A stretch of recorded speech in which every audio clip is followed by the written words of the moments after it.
At the end, no, like you. And I have to deal with you. I'm not That I like her.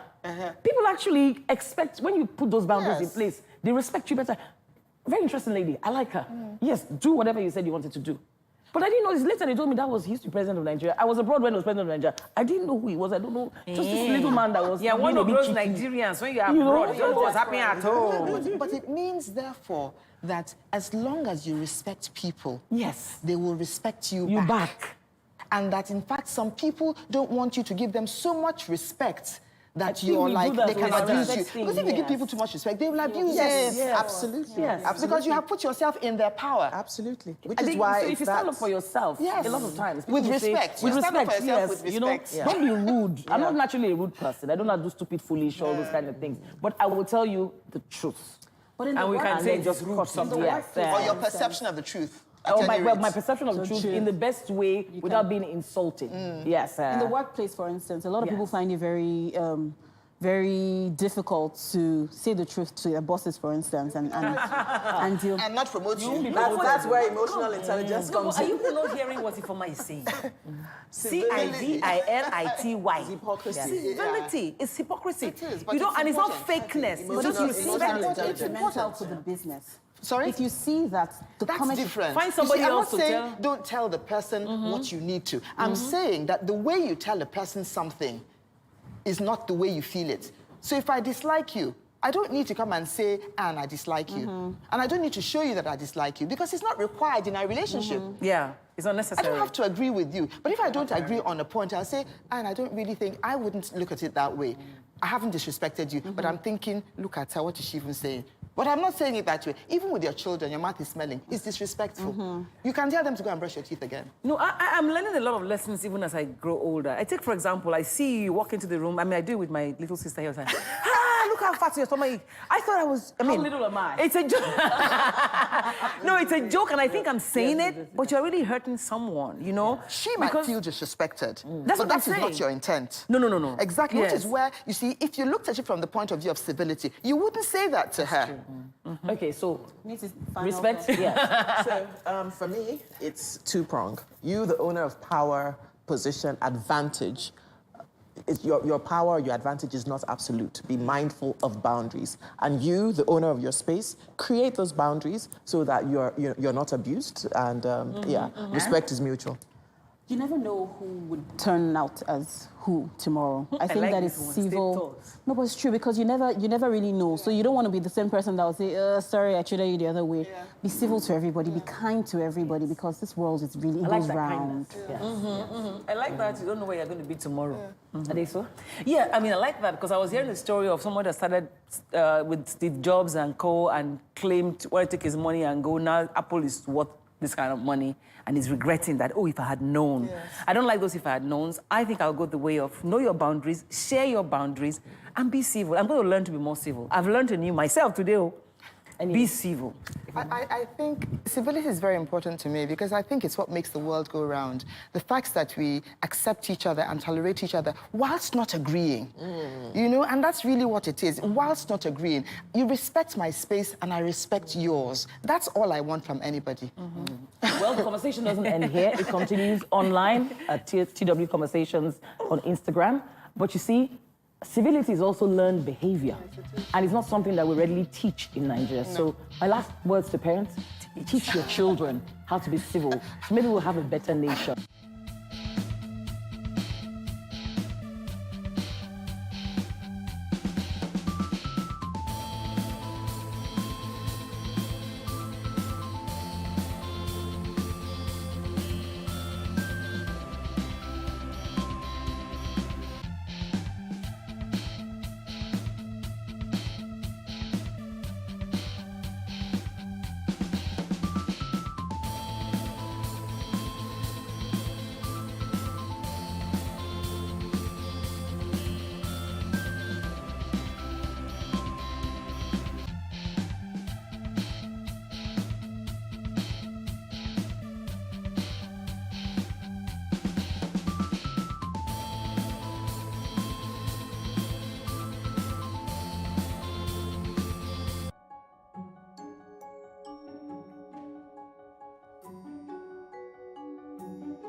Being online has become a part of our every waking moment.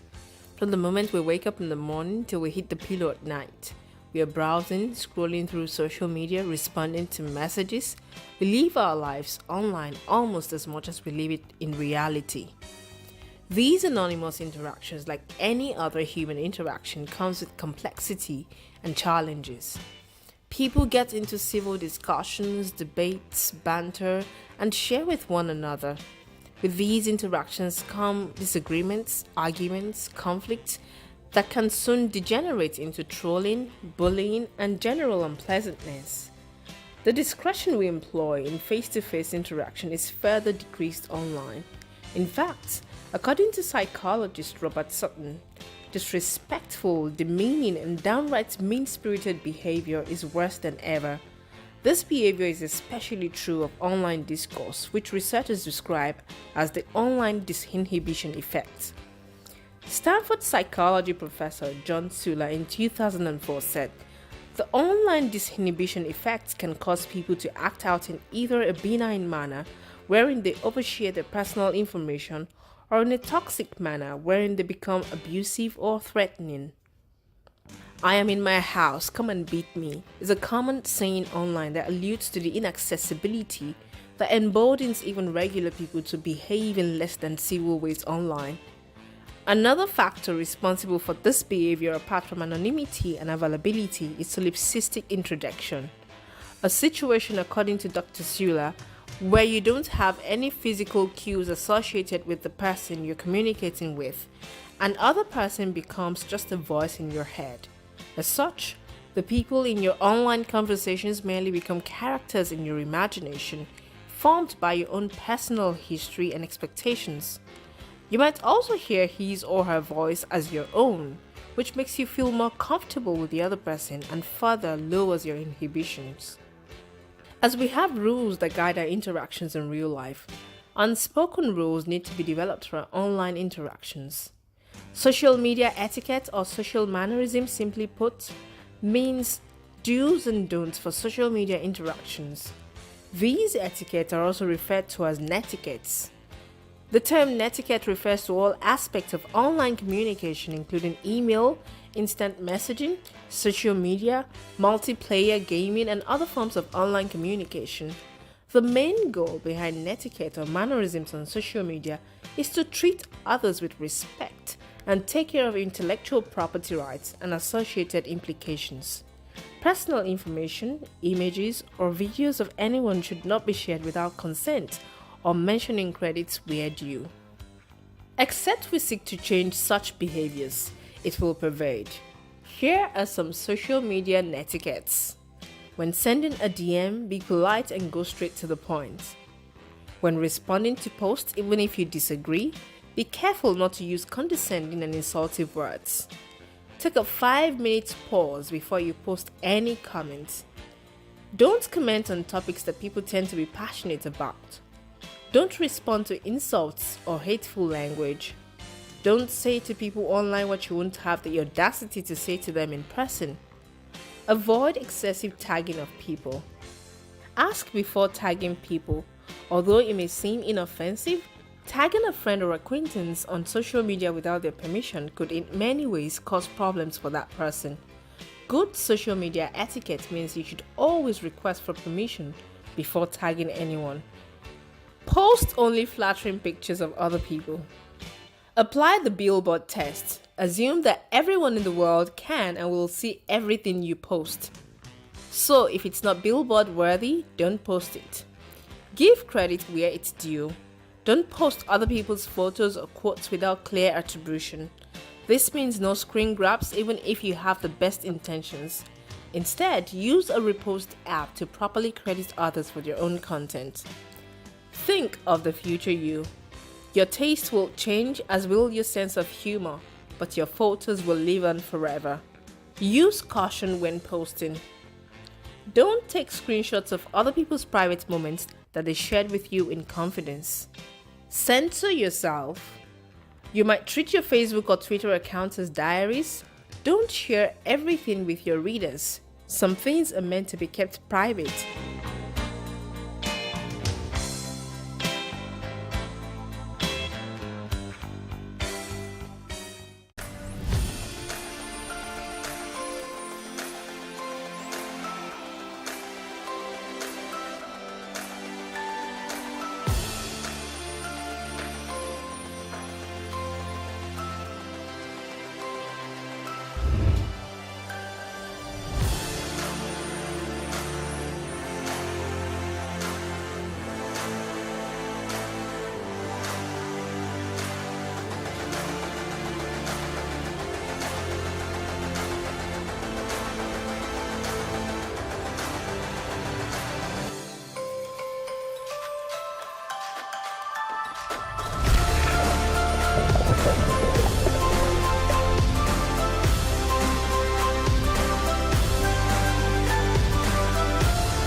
Hesse Designs is a fashion accessory label that specializes in the design and creation of handcrafted bags and footwear.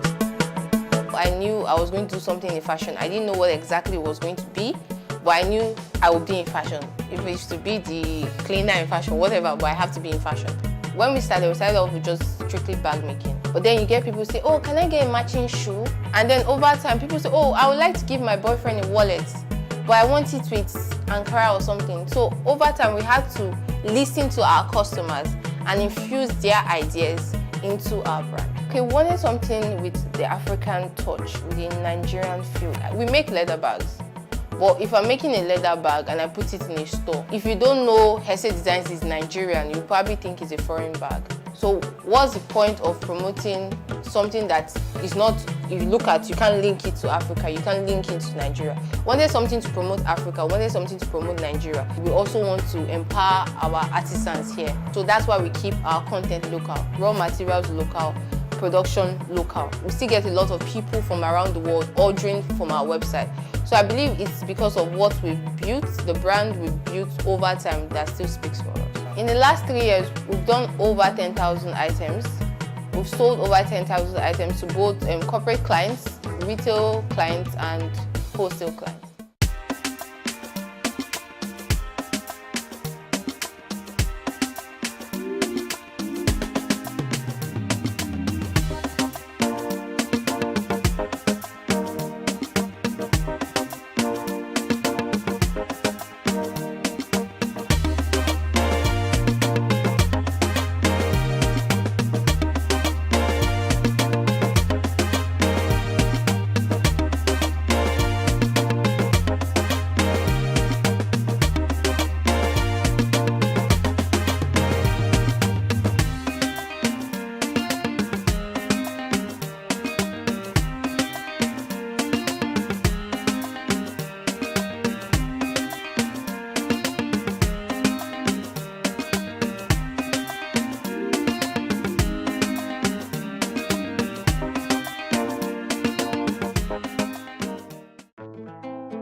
Hello and welcome. I'm Emmanuel Ulubobukun and this is a news update.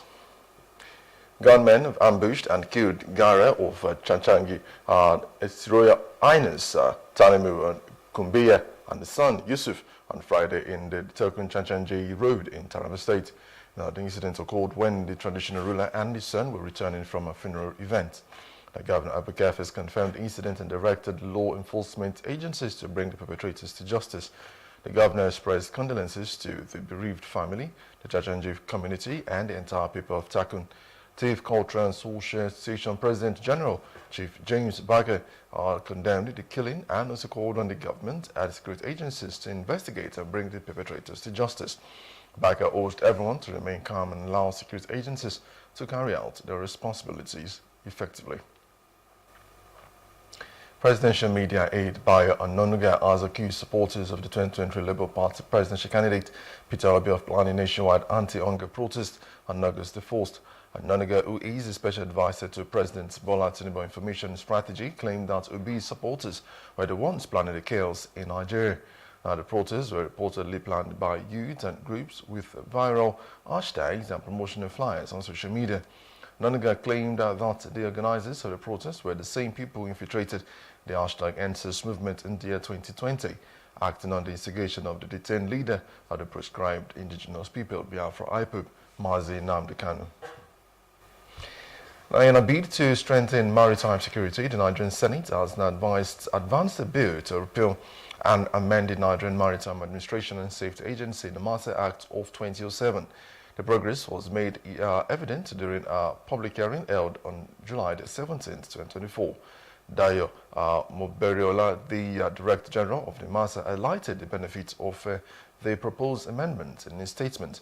He envisioned that the amendment will empower the agency to impose fines on offenders without needing court actions, for streamlining enforcement processes. And it lost assurance from the world list assurance premium of the country. So our funding has to be sustained, and as the military personnel here know very well, that funding is the key for them to be able to continue their work. We have been doing that consistently and comfortably for them. The third one is the fine. The fine, according to the law, is that the fine can only take place after a court judgment. Whereas when you go into the international regulations and law, you can fine a perpetrator, and if the perpetrator is not comfortable with it, he can then go to court. However, Vice Admiral Emmanuel Gala, represented by a senior officer, raised concerns on behalf of the Nigerian Navy while supporting the repeal. He noted that the section of the Act mandating the NIMASA to provide security could lead to conflict in responsibilities between the NIMASA and the Navy. The review and the repeal of the NIMASA Bill and Act, respectively. However, there are some issues the Nigerian Navy has noted in the proposed bill, which could cause conflict in the discharge of Nigerian Navy responsibility as well as the functions of other agencies. Those pointing out what we have submitted to the committee, specifically section 4M, wanted to maximize the benefits which are found in the maritime industry and the blue economy. Accordingly, this public hearing is still towards enacting an enduring legislation that will stand the test of time and in line with the best and global practices, which recognizes the importance of the blue economy to regional and global economic growth and development. The Rivers State Governor Siminalayi Fubara has challenged the National Assembly Joint Committee on Electoral Matters to focus on amendments that contribute to improving the electoral process in the country for good of the society and not to advance individual gains. Now, the governor maintained that any legislation targeting to empower or undo particular individuals is misplaced and urged the lawmakers never to pay attention to identified problem promoting it. Legislate in such a way, a manner, knowing fully well that tomorrow you will also sit here. So you're not doing it because you're on the other side. So you're doing it, maybe let it be at the disadvantage of the people sitting here. Do your legislation in such a way, a manner that when you sit here, those laws that are done can also apply to you, and you sit and say, yes, I did the right thing. He noted that Nigeria is in a very trying time and needed to be careful not to make costly mistakes that will erase any good work that has been done in the minds of the people to necessitate a fresh start. In his address, the chairman of the National Assembly, Joint Committee on Electoral Matters, Senator Sharafuddin Abiodun Ali, said that they are in the state for what he described as the second in the series of zonal engagements of the people on a proposed amendment to the Electoral Act 2022. The political awareness and involvement today is not like what we used to see 10 years, 20 years ago. Everybody now understands that political involvement is the key to a better and developed state. Everybody wants to be part of the system, from the local government to the state and into the federal. So I'm happy that we're doing this at this time. And not just doing this, but taking the most critical aspect of the election, women. If we're talking about election, it is women. It is not the men. The 2 votes that are counted in elections are women. There is no doubt in the fact that in this country, we have never had an electoral act that's as good as the 2022. But the truth, Your Excellency, is that as soon as we had 2023 elections, we realized that there are still a lot of flaws that need to be addressed. Hence our decision to go around the state. And I must say, sir, without being modest, that this is the first time this is happening in the history of the National Assembly. Because we felt that for us, or for our people to have confidence in the electoral process, they should be involved in the election, the lawmaking process. Apart from the issue of women and the youth, the South-South, because of the topographic nature of the place, is one of the most difficult terrains where we are having elections in Nigeria.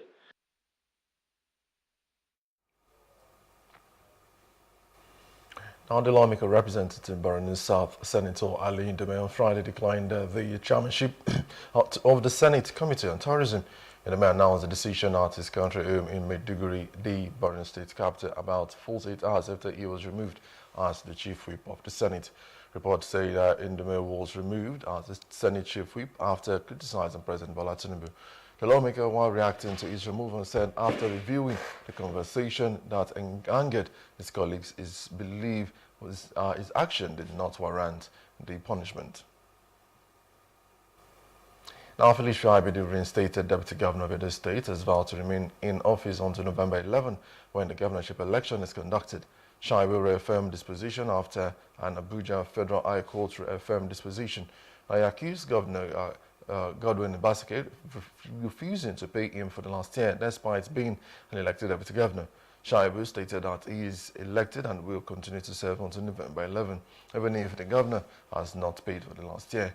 He defended his actions as a law-abiding citizen and pledged to maintain peace and respect the office of the deputy governor. Now, the Labour Party chairman, Rivers State, Hilda Dokubo, has now been suspended as a member of the party in a ward at Saritoru local government area of the state. Now, this was contained in a letter written to the Labour Party chairman of Saritoru LGA and signed by the ward chairman, Mr. Ajalamunia Ibame, the secretary, Mr. Loli Amache, and also the treasurer, Mr. Emmanuel Bamate. Others who signed the letters were the women leader, Ms. Osaki the Periye, and the Public Security Secretary, Osaki Dokubo. She is yet to respond to the allegations. Now we'll go on a quick commercial break. When we return, the news continues. Stay with us.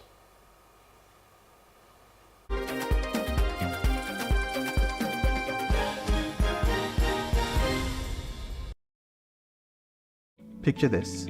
You're sitting at a table, ready to indulge in a mouth-watering meal. Stop. For many of us, it is hard to resist the temptation, especially when it comes to enjoying a juicy beef dish. But have you ever stopped to think about the impact of your food choices on the greater good? Our food choices have a great impact on others. The beef industry is one of the leading contributors to deforestation. As trees are cleared to make way for cattle ranching, it not only disrupts the delicate balance of ecosystems, but also contributes to climate change. We can make a difference with our choices. It does not mean we all have to become vegans overnight. Imagine enjoying fish and poultry a few times a week, indulging in beef just once a month, and filling our plates with plenty of plant-based goodness. Every little bit counts. And even small reductions in our intake can make a huge impact on the climate. By making smarter food choices, we're not only taking care of ourselves, but also the planet we call home. Remember, the choices we make today lead to a better tomorrow.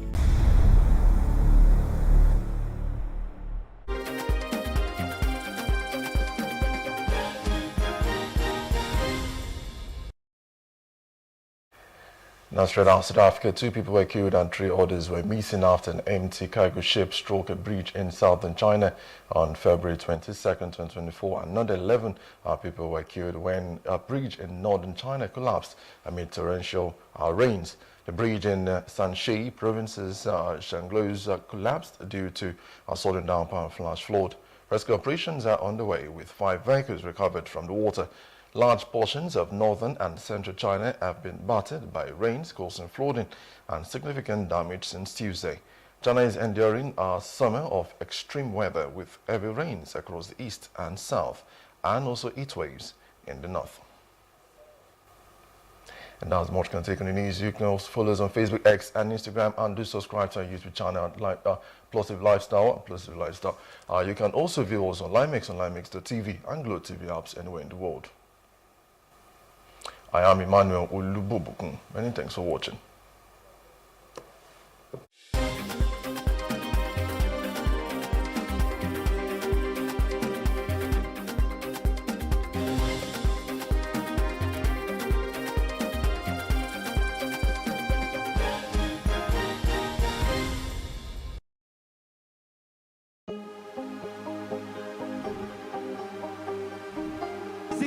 I will take you through this amazingness today.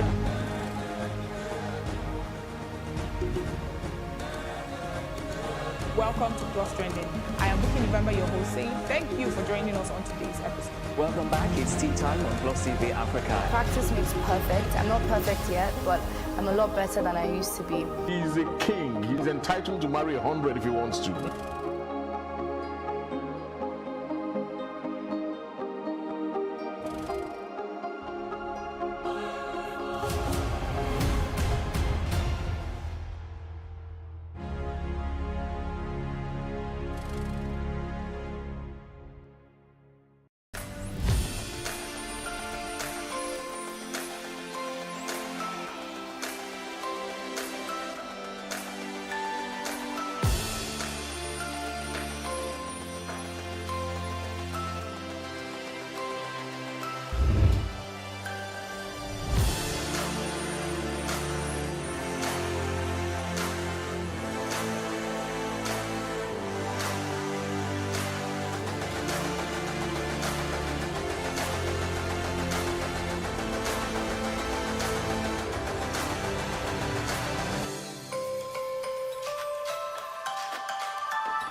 Hello and welcome to VOA's Red Carpet. I am Sunday Shumari.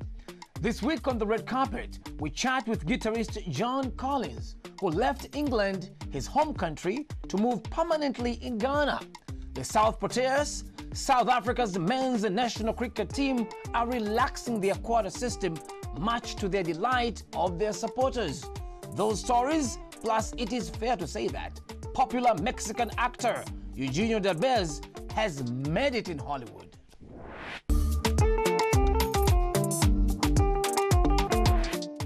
MMA fighting is expanding its reach in Africa. The Professional Fighters League officially launched its Mixed Martial Arts African competition in Lagos in July, offering fighters the chance to win as much as $1 million.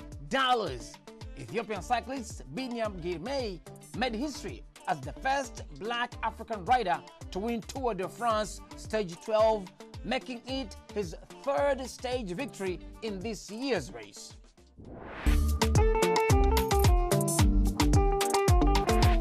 John Collins visited Ghana as a child with his father, but life brought him back years later, and the musician never left. VOA's Isaac Kaledzi met him in Accra, and Anthony Labruto narrates the story. John Collins was already a musician in his British homeland when he moved and settled permanently in Ghana. But it wasn't his first trip to the African nation.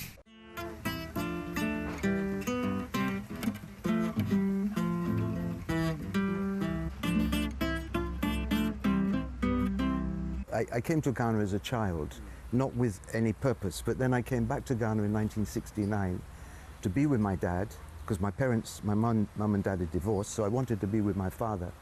Today, he is a well-known figure in Ghana and West Africa, mainly for his work on popular and neo-traditional music, including highlife and Afrobeat.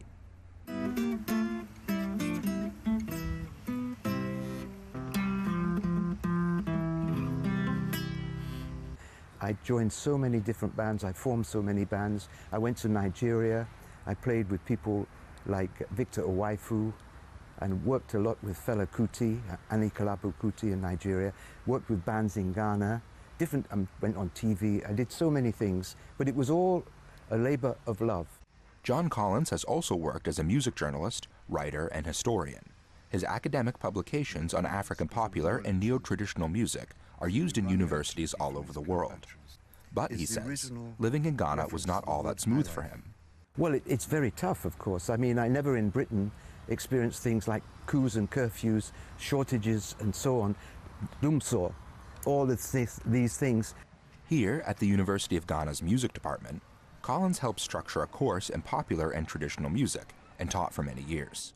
He inspired his former student, Eric Suno Do, to become a music lecturer in the department. And what fascinated me about him was, like you're saying, that here is a foreigner, a white man, teaching us our music, whilst our people were teaching his kind of music. So I found that to be quite interesting, intriguing, and that is what drew me more closer to him. Collins married a Ghanaian and has a son and a grandchild. He feels that it is the Ghanaian people who have made his stay in Africa memorable. All I've been talking about is not about the climate, not about the food, the sunshine. Everything that's positive is ultimately people. It's people who create the world. Collins has spent his career learning popular and traditional Ghanaian music and helped inspire young Ghanaian musicians like these ones who gather here at the University of Ghana every month to keep both genres alive. For Isaac Kaledzi in Accra, Ghana, this is Anthony Labruto, VOA News.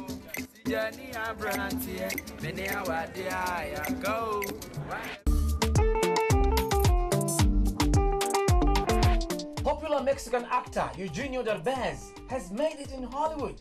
His bilingual comedy, Acapulco, on Apple TV is critically acclaimed and has put his work in front of new audiences. The show's star and producer spoke with Veronica Villafañe about his mission to create an authentic, family-friendly series that positively represents his home country. It all started with a job at Las Colinas. Bilingual comedy Acapulco, now in its third season, has become a global hit for Apple TV and its star, Dad? Mexican actor Eugenio Derbez, who is also the show's co-executive producer. It was 1985. Set against the backdrop of 1980s Acapulco, Mexico, it weaves between the past and present as Derbez, who plays multimillionaire Máximo Gallardo, I can be tough when I narrates embellished memories of his rags to riches life. Along the way, he reflects on his younger self, played by Enrique Arrison, through stories full of humor, love, and life's lessons. In Acapulco, it's like something fresh. You can watch Acapulco with your kids, with your abuelitas, with anyone, and you're going to enjoy it. The series is about the importance of family, friendship, doing the right thing, and staying true to oneself. Its feel-good, nostalgic storyline resonates across cultures, says Acapulco co-creator and executive producer Austin Winsberg. Young Maximo is someone who wants a better life for himself and his family. The stories that we're telling are workplace stories, romance stories, underdog stories. These are things that I think anybody can relate to globally. Derbez says he was troubled by negative portrayals of Mexico in film and television and wanted to do something to change that narrative. In Acapulco, you can see that Mexico is more than just violence and narcos. Producers say having a predominantly Hispanic team of creatives, writers, cast, and on-location crew was crucial in building an authentic story that challenges negative stereotypes and provides more accurate representation. Resources to keep evolving. However, Derbez acknowledges there's a lot more work to be done. In the meantime, he revels in knowing that Acapulco continues to win hearts around the world through the power of great storytelling. Buckle your seatbelt. Veronica Villafañe for VOA News, Los Angeles.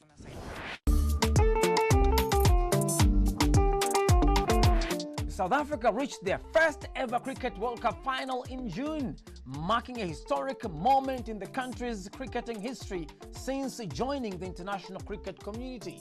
The Proteas, South Africa's men's national cricket team, decided to temporarily relax their quota system for the tournament held across the United States and West Indies, much to the delight of their supporters. In Johannesburg, South Africa, Zahir Kasim takes a look at how cricket is shifting from focus on race to one centered on merit.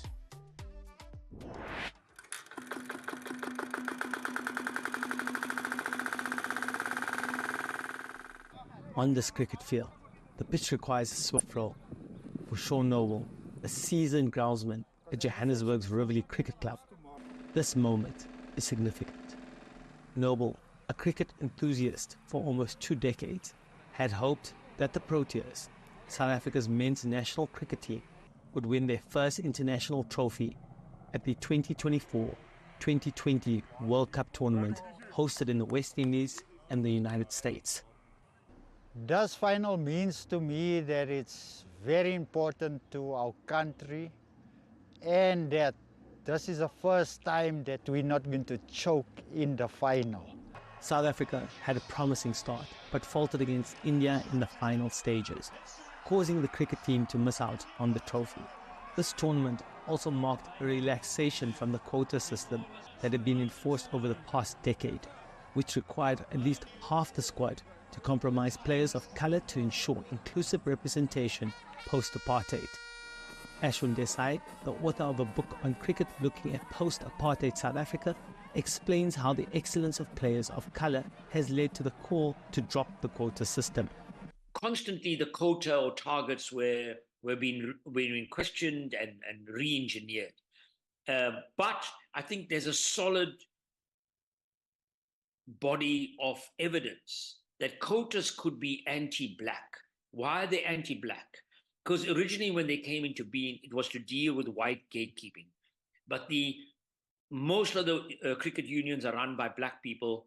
The selection committee is overwhelmingly black. And so the idea that there could be racial gatekeeping starts to lose its resonance. Noble shares Desai's sentiments. You select a person on merit, not on name, color, or creed. But Noble is not the only person who feels this way. Emotions were mixed among fans at the Johannesburg fan park.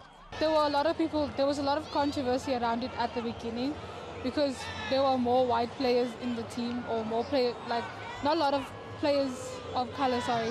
But I feel like we should just get our best people, especially for a World Cup. We should have our best people in the lineup. Despite the national team fielding only 3 players of colour, one short of the mandated quota, some fans rallied behind the Proteas, advocating for a merit-based system. So we would like to see better representation. However, at the same time, we want to see the South African national team best represented in terms of abilities and in terms of who can get the job done. I think it's not fair at all because you are forced to bring people who are not competent. You are forced to take some people who are more competitive than others and drop them just because of this issue of race and all those things. Many cricket experts and fans expect a return to the traditional quota system, which has been in place since 1999. However, the 2024-2020 World Cup highlighted a desire among fans for on-field results, no matter who achieves them. Siri Kassim, VOA Africa, Johannesburg, South Africa.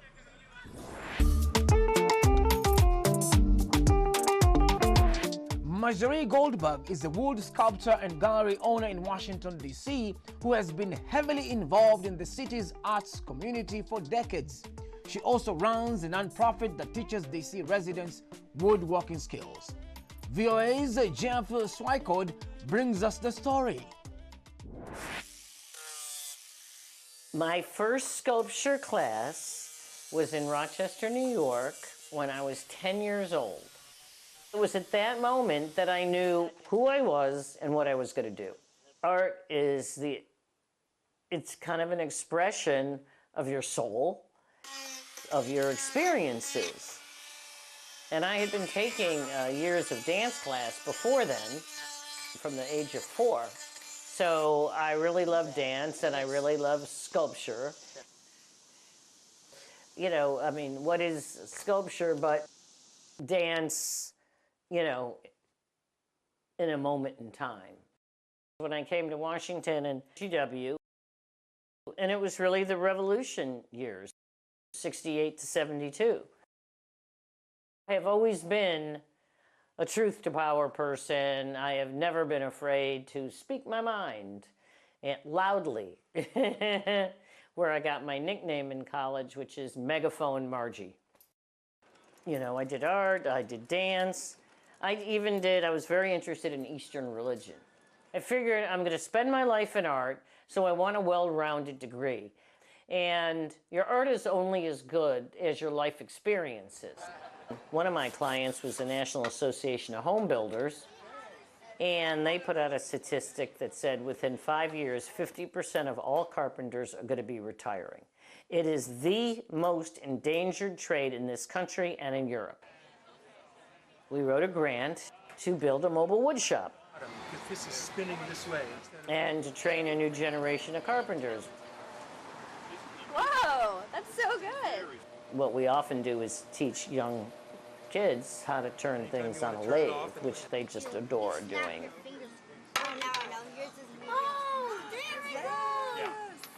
But I just felt that most schools don't have wood shops anymore, and they need a trade. I mean, I know the percentage of kids that went to college from my high school, 98%.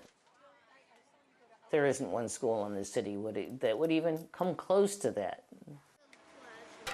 Tonight there's classes here in our stationary wood shop. It was just something that I really had wanted to do and felt there was a need for the city. We really built something. Now we're helping a lot of students. Thanks for watching VOA's Red Carpet. I'm your host, Sunday Shomari. For more on your entertainment news, check us out on voaafrica.com, on Facebook, Instagram, and YouTube. Don't forget to like, share, and subscribe. Until next time, goodbye, everyone.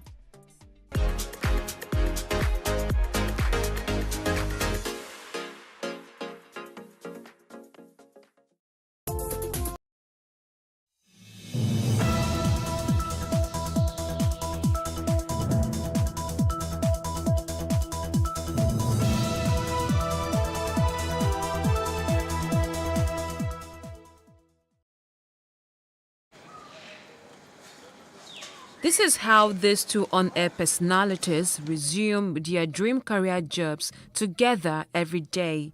Collins and Andrea Teke were renowned individual broadcasters before they fell in love and got married. Not a few people think that relationships are hard enough to deal with on their own, and when you throw working together into the mix, it can get even trickier. One interesting thing about the Tekes is how seamless the couple anchors the same show together, a first of its kind in Nigerian radio. Lagos, Nigeria, we want to know how you're doing this morning. What is going on around your area? We want you to tell us and also scream, "What's up, Lagos?" Yes! Yes! Chest alive!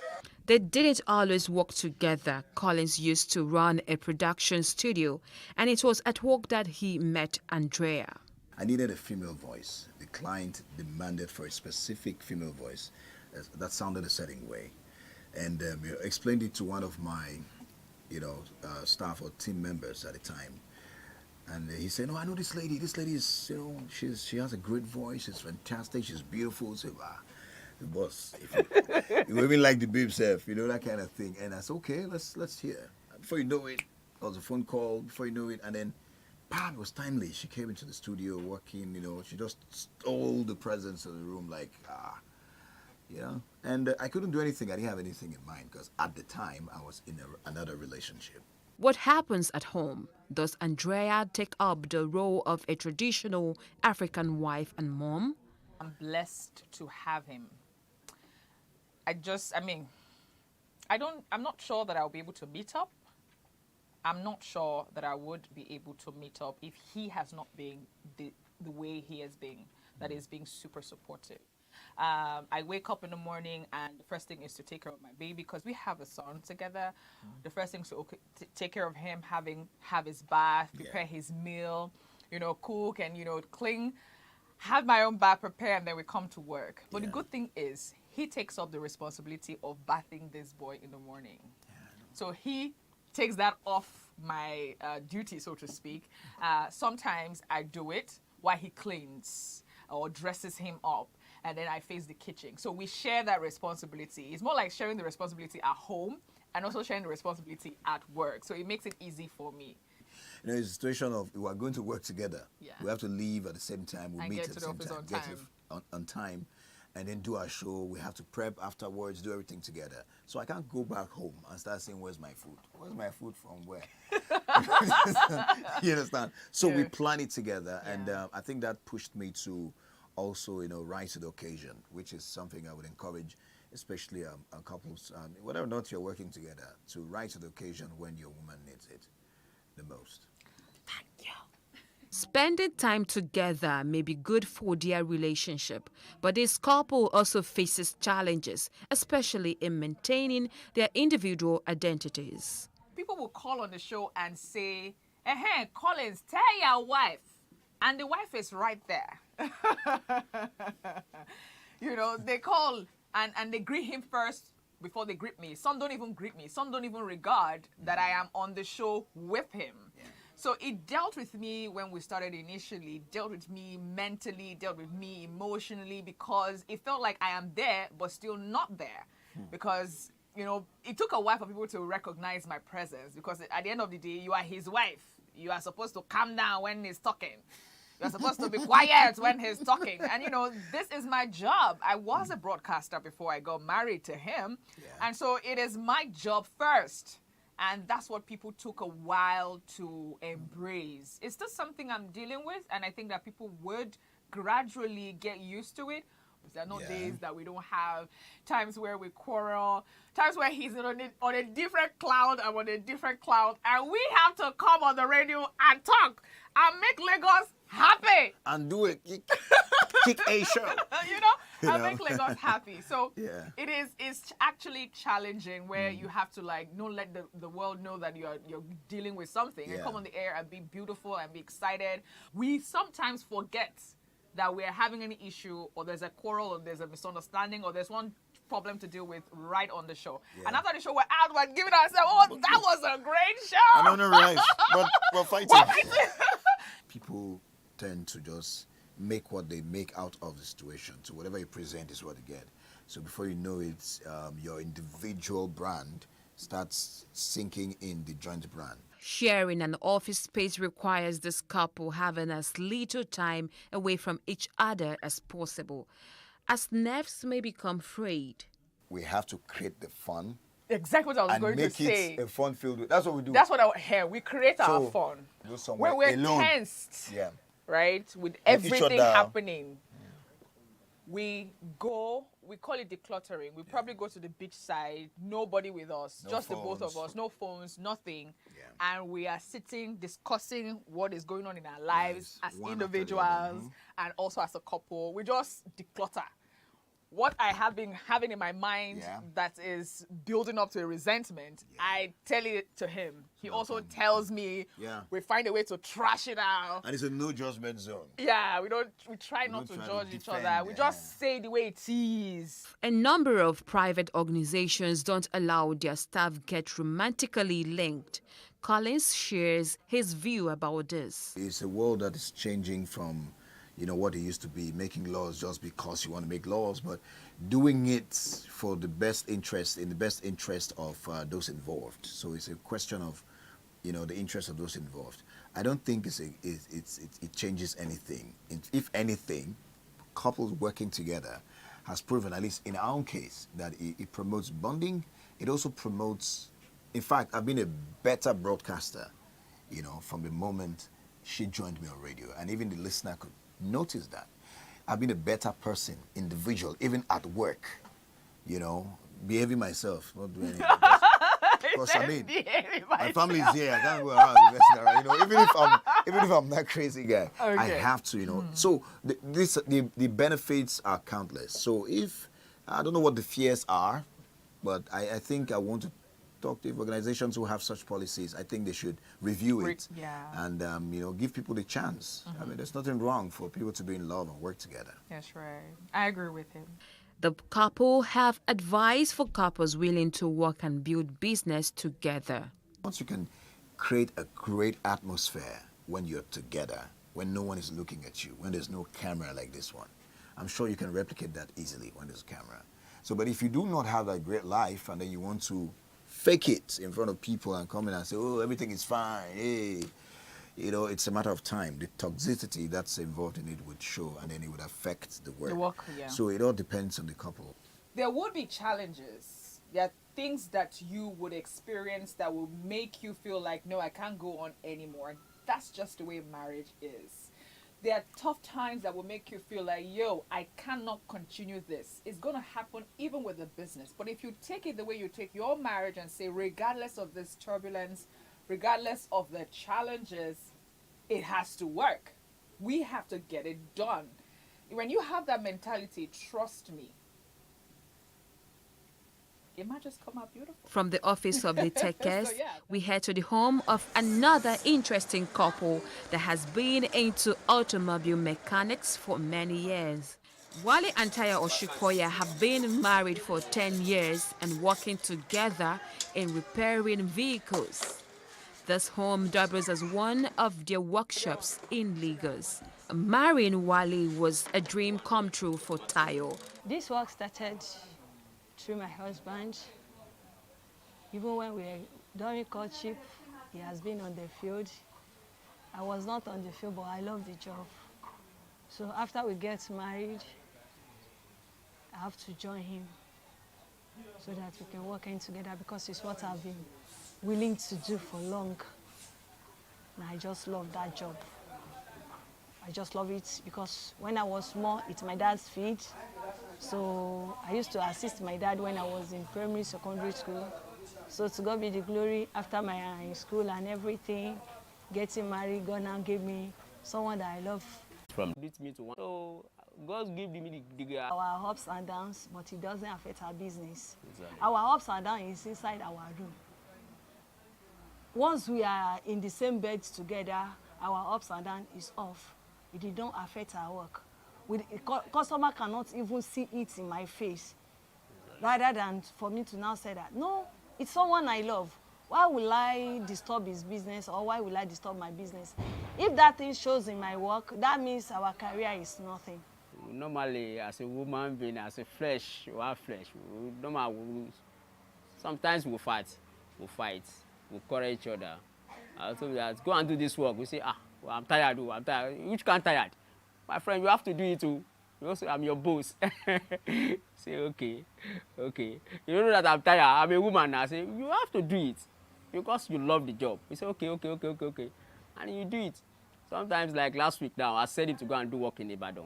He say, only me. I say, yes, now. You go and face the work and you defend the work. And you go. Sometimes we'll quarrel, you fight, but you will say, I will hug him back because I know that he's woman. Says some things that I'll say, okay, come outside, leave, let me come and lose it for you. So we'll have to settle it back. Wale and Tayo have had to endure side talks from people who think their line of profession is strange. There's one man I used to work with him. He just called me, say, Wale. I said, sir. He said, why your wife used to follow you up and down? I said, sir, my wife is my colleagues. My wife is my partner for this business. If I want to take a boat now, or I want to do something, I want to buy this, I want to lose this, I will tell him, yeah, go and do this, go and do this. So I've faced so many challenges on this work with my wife. But so far, my wife, somebody like he make courage on the work, and she determined on him. There's no how people can discourage him. Even he will face so many challenges on mommy's side, on family side issue. They say, why you follow your husband? Why do you tell your husband to open a supermarket for you and do business and selling and do this? You say, Mom, that's your own time. This is my own time. This person, I love it and I love the job. So all the worry people saying is raw. Sometimes they call me and say, Wale, why you don't get money to give your wife? I say, Mommy, it's not that I don't have money to give my wife, but my wife loves this job. So what? Say, okay, after some things, or after so many years, they leave us. If you are a dirty person from your home, you will surely be a dirty person. But if I'm going out now, wash my body, clean my hands, you won't believe that this person is a mechanic. I fix fingers as well. I do makeup if I'm going out. You won't even believe that I am a mechanic. That is why at times if we go to customers' house, before putting on my overall, they will say, you come with your wife. If they not say that, no, she's a mechanic, they will say, the women, they love to see me doing the job. They will say, Oga, go and sit down first. Let me see her, the way she's performing the whole things. Even if after everything, if the woman will not say, wow, woman does this one. If my workmanship is 2,000 naira, we say, oh, my dear, let me give her 5,000 naira because she encouraged me. Sometimes I will tell them that, okay, today we want to go out, we don't do any work, we don't have any customers' place today. We are going to dress, wear your dress, do your nails, do everything. I will take him out to go and enjoy ourselves. As a woman, there is nothing hard. If you have the determination, this thing, I want to lose it. It's almost the same thing, the way we handle our husband and children at home. Any children that's very difficult, you know how to handle those children. That's why the work is. See people that start before us, that is doing this business, that there is no more again. But we just give the God the glory because we achieved so many things on this work. And we thank God the kind of wife that is given to me. So we achieved so many things. A work that you are doing, you can be able to train your children's school, and you can be able to cater for your home. Yeah, you can even have a shelter on your head, having your own car. What else someone needs on this earth? Nothing more. They have also faced challenges working together as a mechanic couple. If you have a space outside there, people see couples working together, we have more customers. But immediately you go outside there to make your own workshop, government will come and demolish it. It's a big challenge on us, even all mechanics. They see the work as a dirty work and they are going out on their daily basis with their cars. And of which, if the car eventually stopped on the road, they're still going to call we mechanics. Wale and Tayo believe mono-career couples can emerge strong and fulfilled as long as their values align. I encourage the people that want to do the business, want to do the work. They should focus on the thing that they want to do. Don't look down on yourself. Maybe you are too big, you are too do this.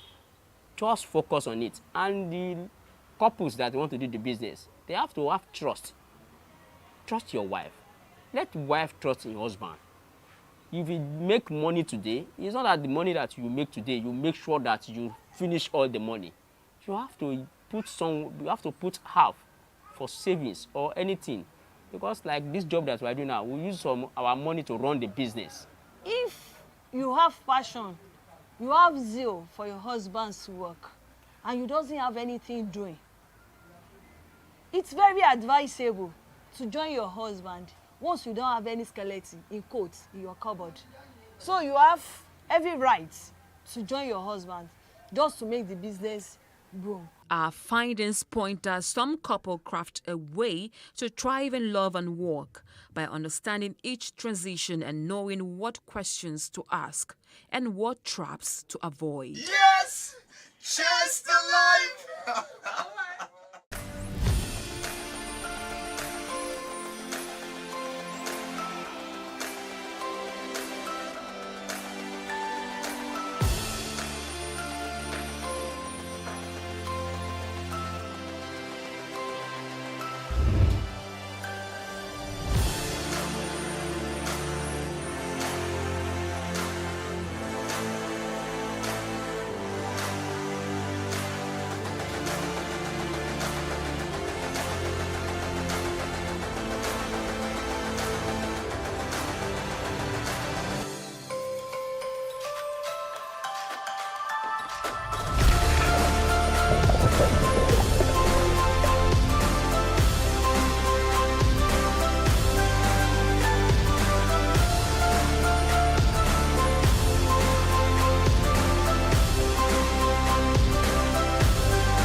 It is not the hope of this feature to blame anyone for the never-ending tension between police and the citizens.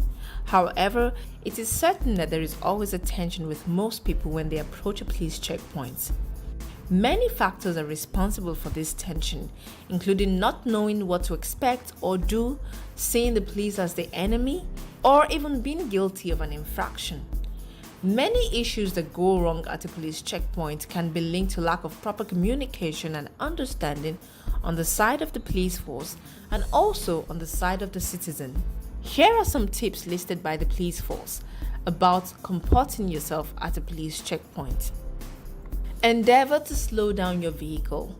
It shows that you're not reckless. It also douses suspicion that you're a criminal and may want to speed off.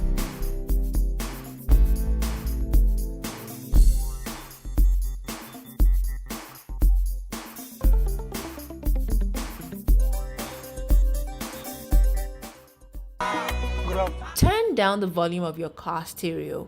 Courtesy demands this. Besides, you are able to hear each other better.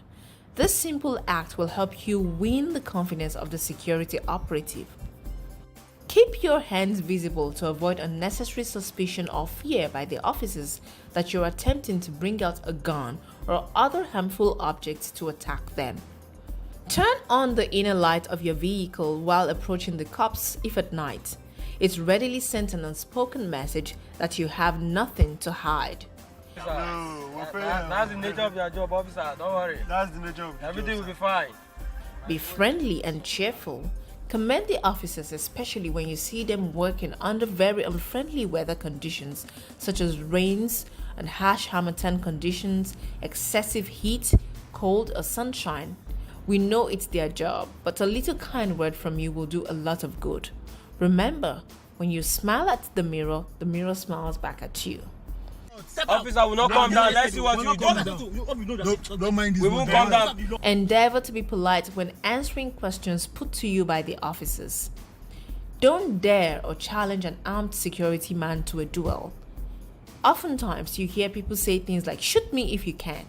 Note that this is a recipe for disaster. It is a very provocative and unnecessary call for war. So please, play safe, more so as you do not know the state of mind of the officer concerned. Also, don't go into a physical fight with an armed security officer. He may resort to the use of his weapon to defend himself.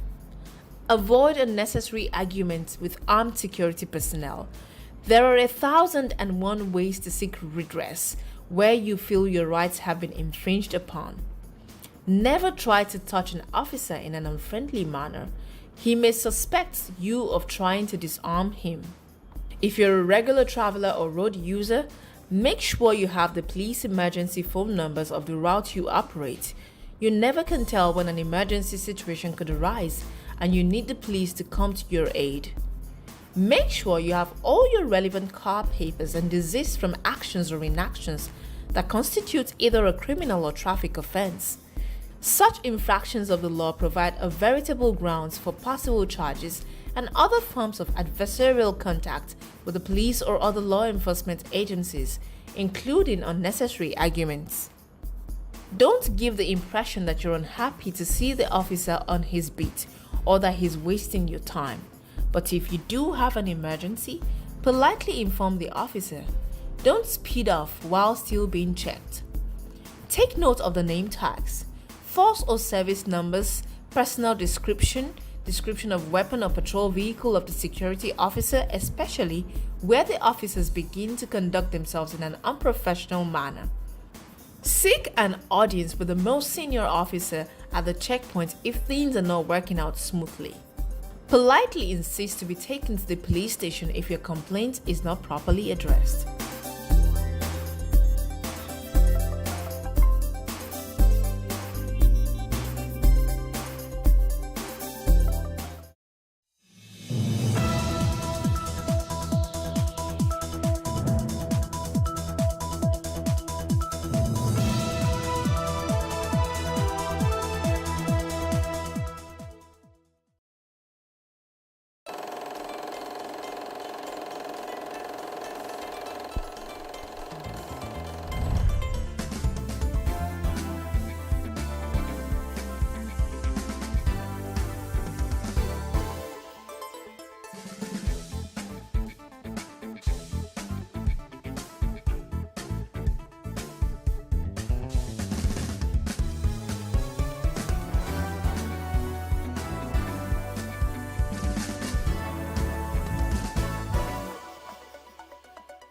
Hello, welcome to this edition of Timeless Conversations.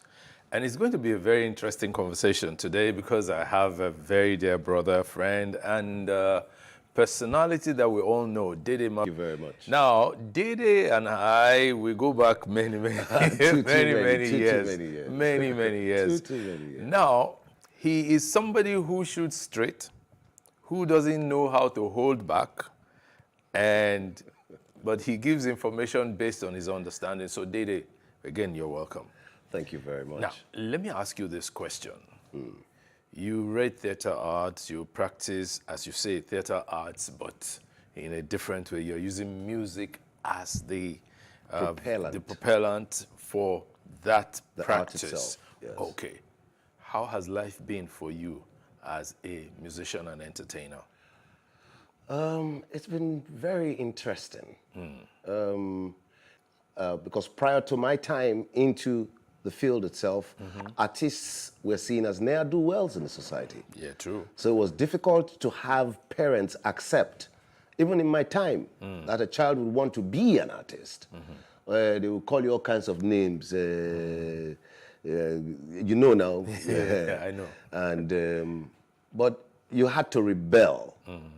In one way or the other, especially if you come from families like the one I come from, to get into this field itself. Yeah. And for us to see that today, the spectrum has changed, comparatively so, because some of us have paid the price for it. You know, for the new generation to have a freer sphere to operate in the arts sphere as a whole. Yeah. Okay, so you're successful. You're known. You're a known brand. Well, I'm a known person. I don't know about brand. Well, you see, there are no two Dede Mabiakus. Oh, yeah. You know. So that's a known brand. Okay. Right. Let's put it that way. Shortly before we came on now, one of my people was asking you, Uncle Dede, when are you coming on another show? Right? Another reality show. Yes, that's recognizing you as a brand because you shoot straight. That's right. What had been those things that prepared you for it? Would I say, first of all, the grounding I received from home. Okay. Prior to that, or added to that. Grounding you received from home prior to your rebellion? Yeah, prior to my rebellion. But within that sphere itself, I mean, when I was in secondary school, I was in the musical society. I was in the cultural society. I was in the school band. Secondary school. That's Federal Government College, Warri. Okay.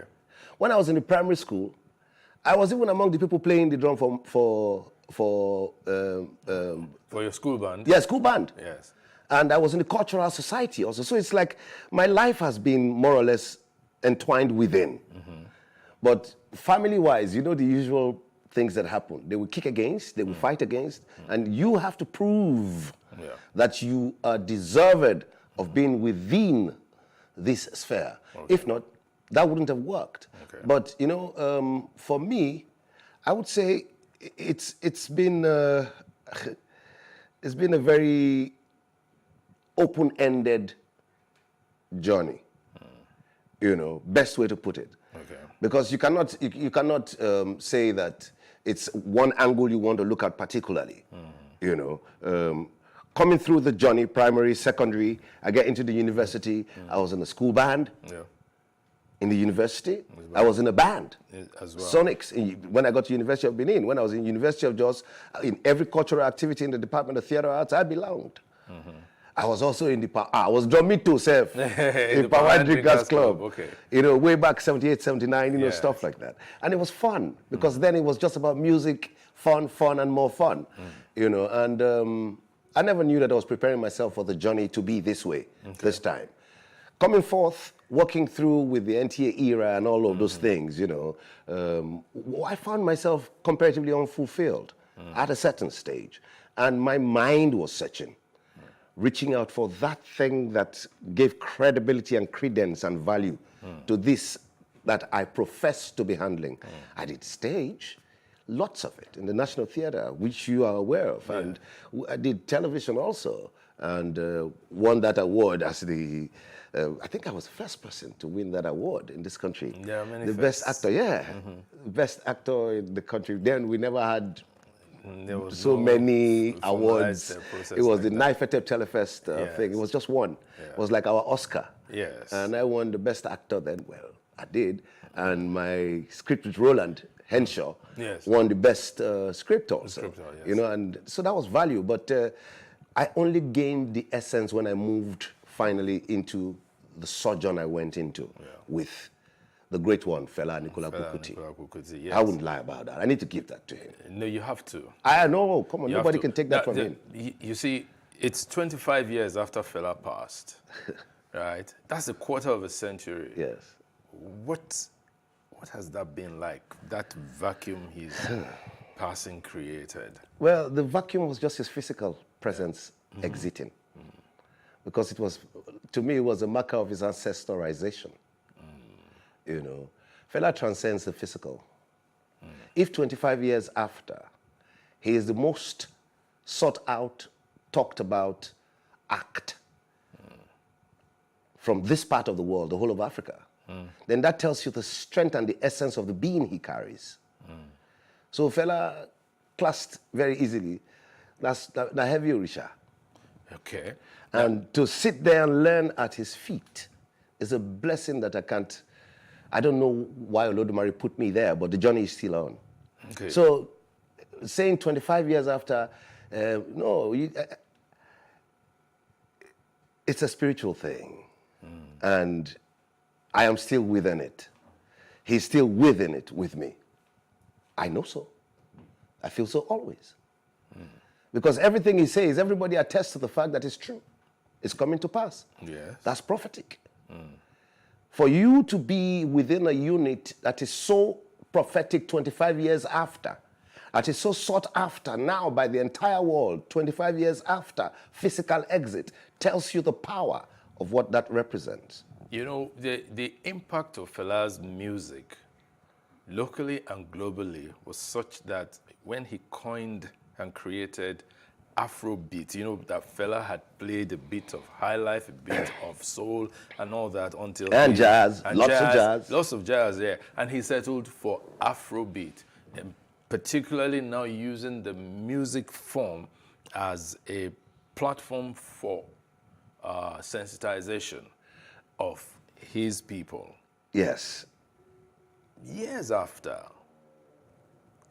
music from Nigeria by the younger generation now, everybody now, is no longer called Afrobeat, but Afrobeats. Well, what's your take on that? My take on that is simply this. For want of a better way to place what the younger generation are doing, some group of people, a Ghanaian and some British, decided to play act a name coinage. And it stuck because of the present day social media. Ghanaian and what did you say now? Some white. No, there are also Nigerians. No. See, the Nigerians came into the picture later. Okay. Came into the picture later. Let's be frank. The picture here is wanting to harness benefits from the root source itself. So the only way is to retain the name, just put an S at the end. So that there's more focus towards what they're digging into and digging out from. Listen, the young ones, the present day generation are tapping from the root itself, from the source. Yes. But the value of what they do is not within the realms of what the source created. Fela's genre of classical African sound was very serious, very dogmatic, very pragmatic, very studious. Fela remains the most atonal master as far as music is concerned in the world. It took so many discordant notes, fused them together to create harmony. And it's something you cannot take from him. Yes. Fela created sound based on bands. Yes. So the essence of what he did was live.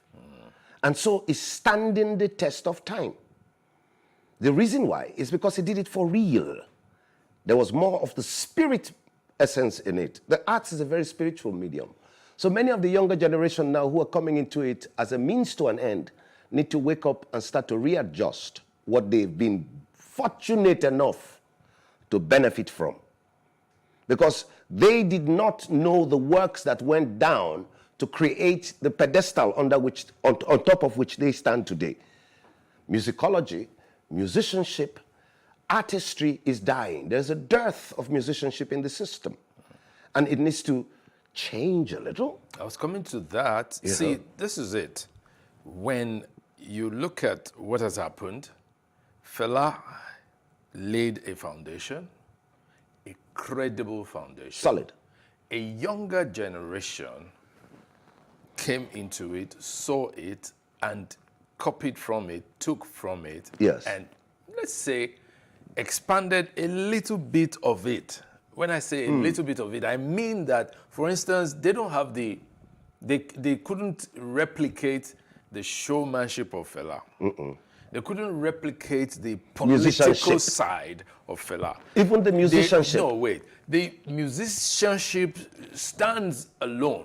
However, the traits that they've been able to take from it cannot be denied. Good.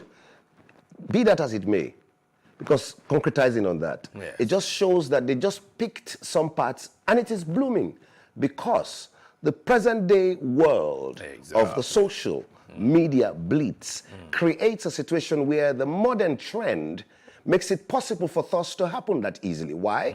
The computers are there where you can loop sound. Yes. Right? You sample. And you sample it, sing upon it, auto-tune if that be the case, to adjust and correct, and then throw it out quickly. Yes. And people receive vastly. The world Very is, unlike how it used to be in those days. The world days. is yearning for something. Yeah, so give them a little, and they think it's a lot because of the way it is pushed forward. Many of today's performers are not performers. Many of them are not singers. They're just vocalists. Well, they're not vocalists per se, they're entertainers. Well, they vocalize. Well, but, right, the real dearth is that they are not musicians. Musicologists are missing.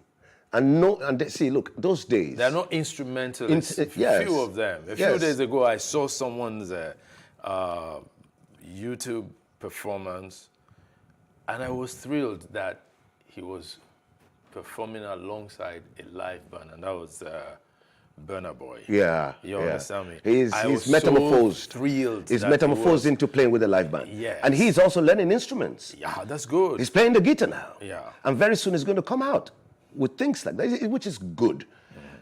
The more they listen, the more they learn, the more the system earns, because the more we generate more of the value of our sound, our culture, our essence to reverberate a lot louder, stronger around the world. Because doing it live is what our ancestry has taught. And there is power in doing it live. You know, that means you are committing to it. Yes. It's about committal. Most of them are not committed, which is the truth. They rather just do the skip and flip, go to the studio loop, as far as they can just drop the voice there. Oh yeah, how you sound now? Hey, good, you like him? Oh yeah, put this on small. Sample something there, you know?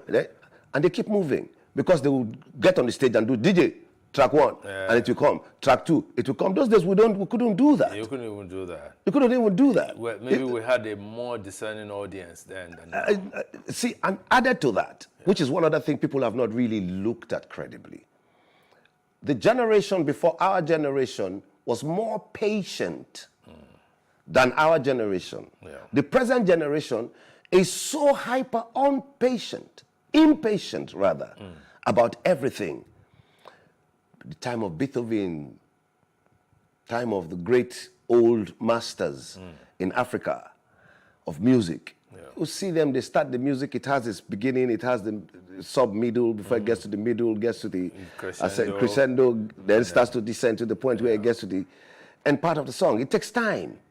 You know, you build a song and let it ascend and gain its essence and value. But nowadays, their attention span is limited. Very. 3 minutes maximum, they are tired. Yeah. So what they do is just go in there, loop something quickly that they can listen to and just dance quick and let it go. That's how their life is being micromanaged by the Western system. Well, you know, we're going to take a break now. When we come back, we'll still be talking to Dede Mabiaku. Thank you. Stay tuned.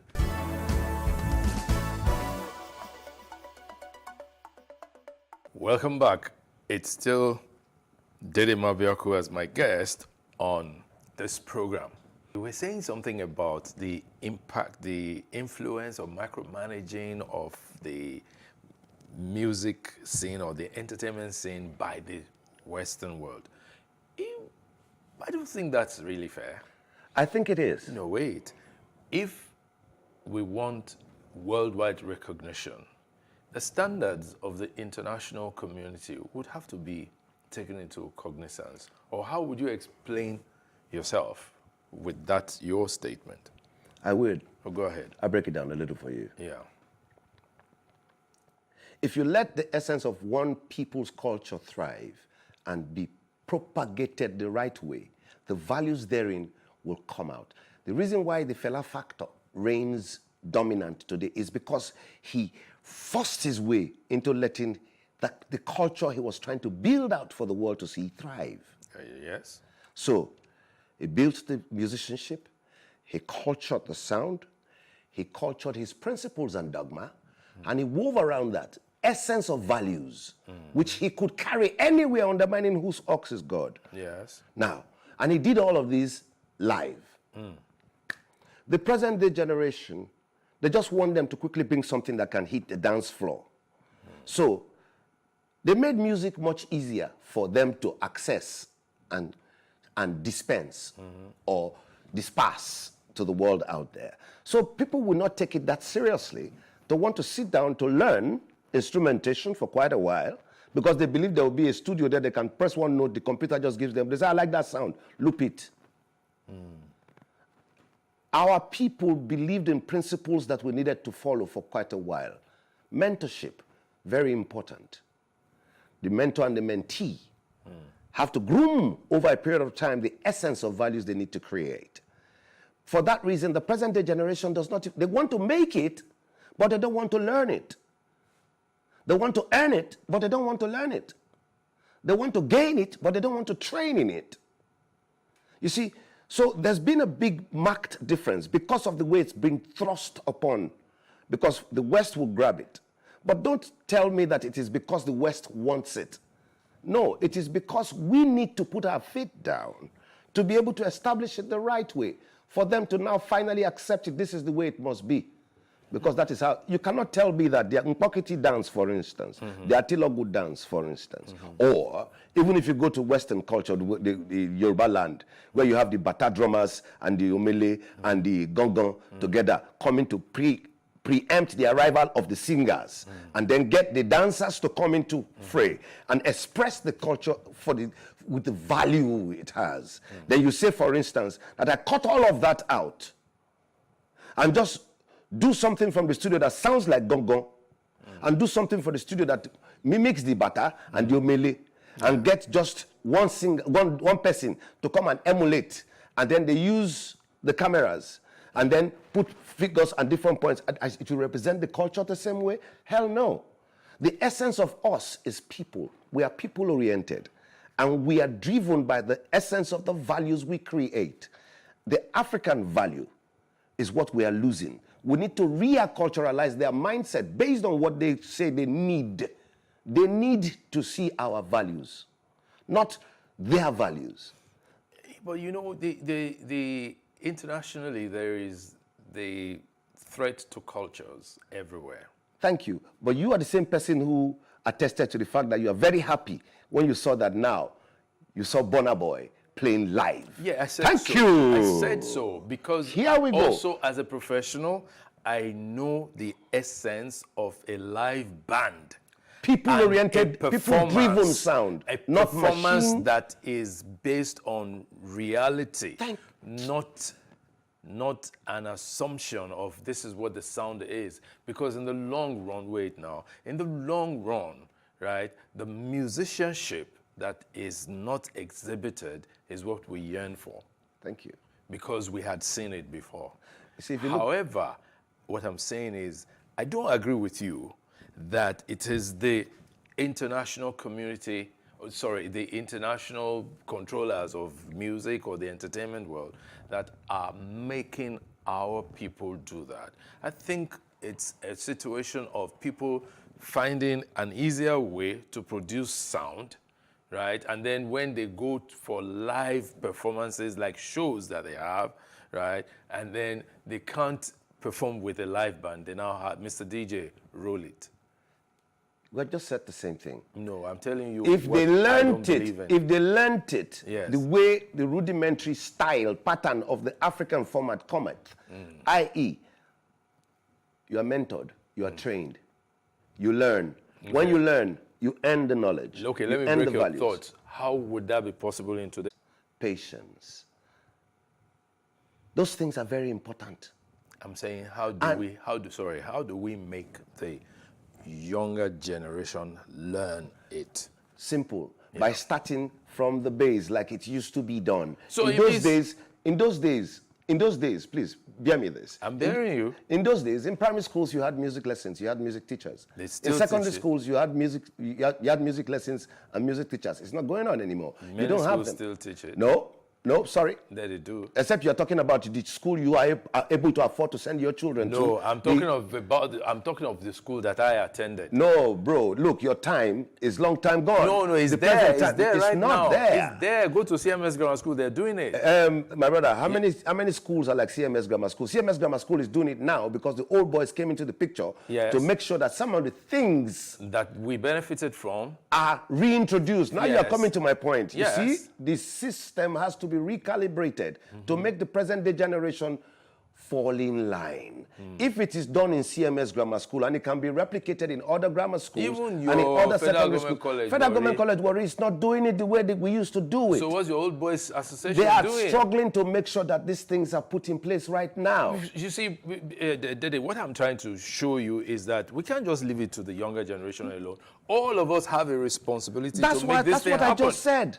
We have a responsibility. It is our responsibility to make sure that we push the powers that be plus us ourselves, being part of the powers that be, to make sure that these things work. Dede, You are also part of the powers that be. I've just said so. No.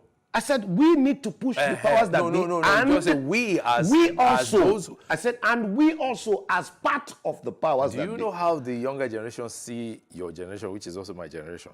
Do you know how they see us? Omo, the story different too. Oh. And so we have to admit that we have not done enough. That's what I'm saying, that we need to retrace this back. No. You cannot let what is coming from the West be a total dictate to what the present is receiving. We need to reculturalize the mindset of the generation we have. We have phones. They come from the West. We use the phones. I'm not saying we shouldn't. I'm saying we need to recondition, reposition the mindset of our own in the present. There are examples beginning to come into fray. I'll give you this. Okay, many years back, we are thinking that it's just only of recent that people are tapping into the fella thing and the rest. No. Very, very many years, but look at people like Missy Elliott. Yes. Song like What You Gonna Do. If you listen to it, that's authority stealing now. Yes. You know, and these things have been there, but people did not really look at it the way we need to start looking at it. They were taking samples and looping. Whereas what we need to do is training the people to know how, so that they can handle these things the right way. We're giving room to the phone to control the children instead of making the children understand that they should control what they seek and use the phone for. We're leaving room for the children to be looping instead of teaching the children how to be the instrumentalists that will take control. Fine. So at the end of the day, the control is left in the hands of the person who holds that. Your chip is just the access. They hold all your documentation. They are your storehouse. But your storehouse, which is live, cannot be taken away from you if you culture it. That's what I'm trying to say. The fella genre, fella generation taught all this to so many. Don't cave in to what they will give you in totality. Use the essence of those values, but it should be based on what we are culturalized, our ways of life, our cultural attributes. And this goes across all spheres, music, because fella is not just music.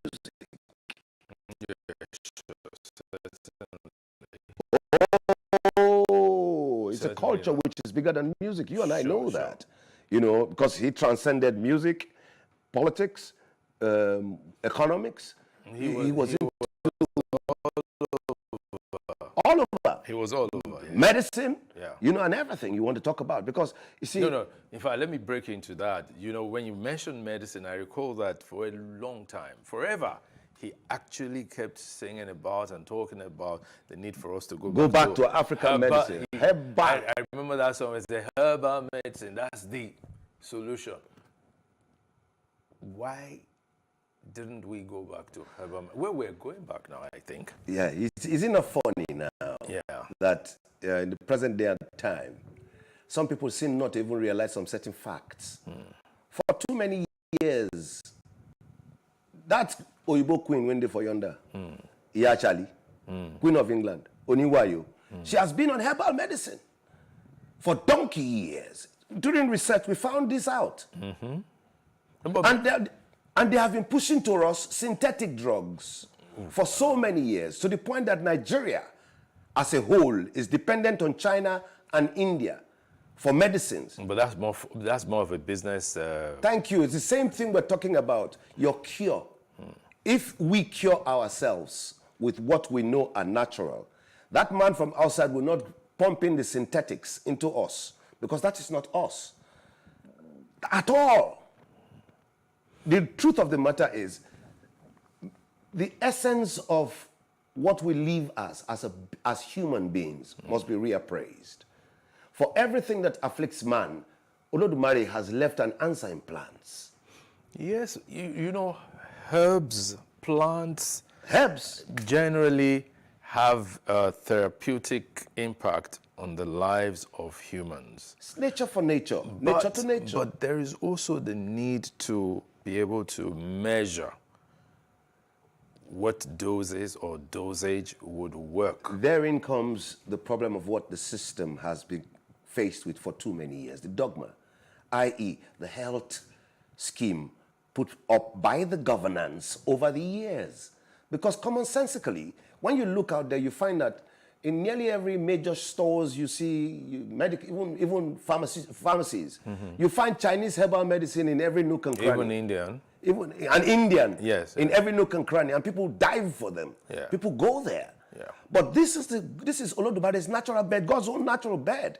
If you take a trip, for instance, like we were talking some time back, from Lagos and say you're traveling to Benin, look left, look right. Yeah. Omo, what will you see? Yes, untouched, untapped, rainforest, unhindered, uninhibited natural resources. And in those places lie these things. But what has the Ministry of Health over the years done? What has the policy on health in the country been?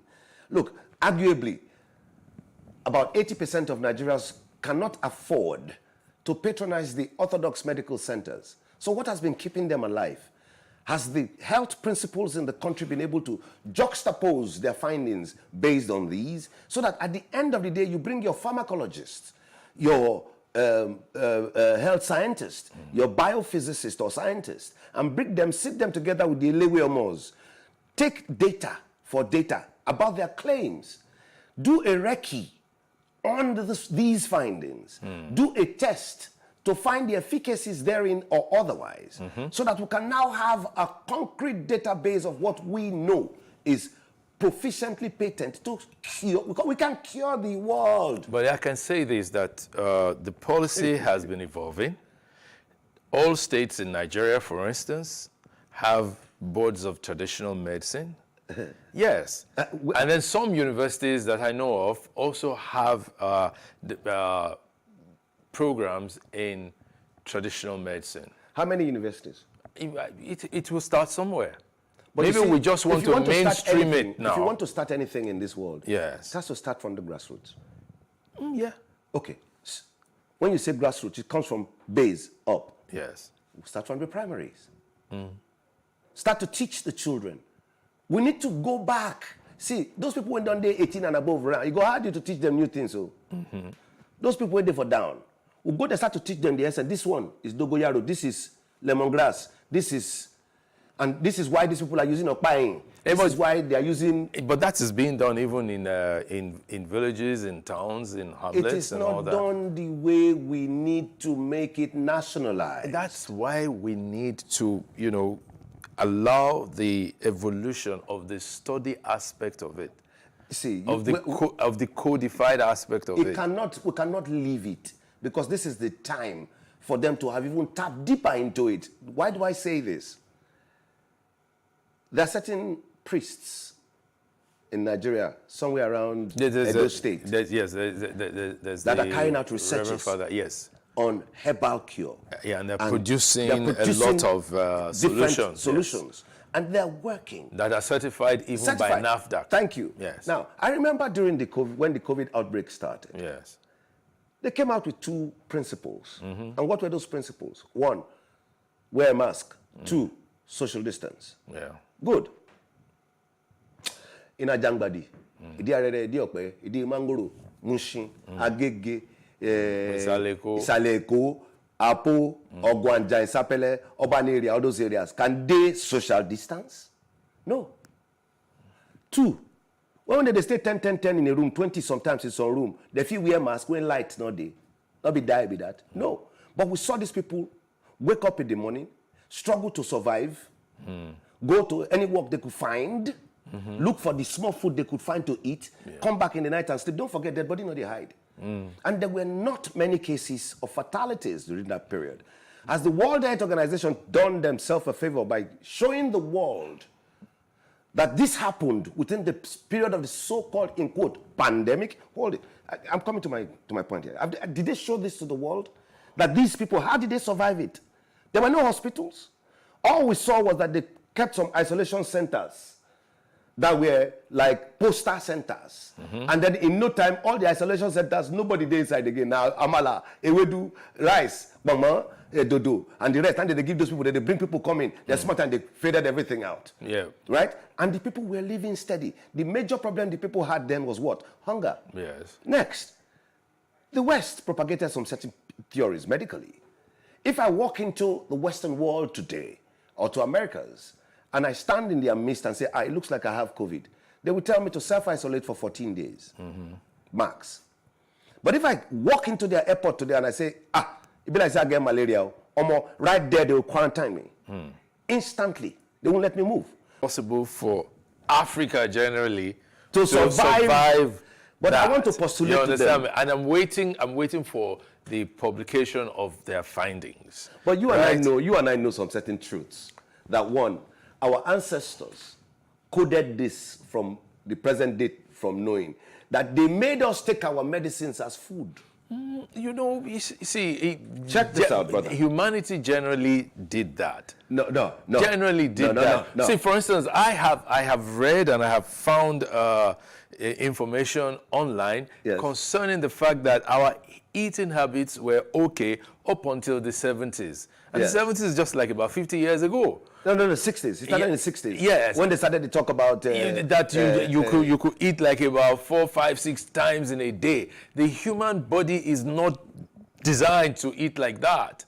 It's designed to work a bit, eat a bit, rest, then work again. Recuperate. You understand? Let the system itself... So, and that's when we started having issues of obesity, so quote and unquote pandemic of other stuff. That's not when we started having obesity. Obesity it's been a way of life. Look, see, obesity. Go read. You too go read. You find that up until my brother, go look back to the ancient days. Many of those people when they say they're affluent, Calabar, go to Calabar land from way back to marry the girl. They go take and go where. Fattening room.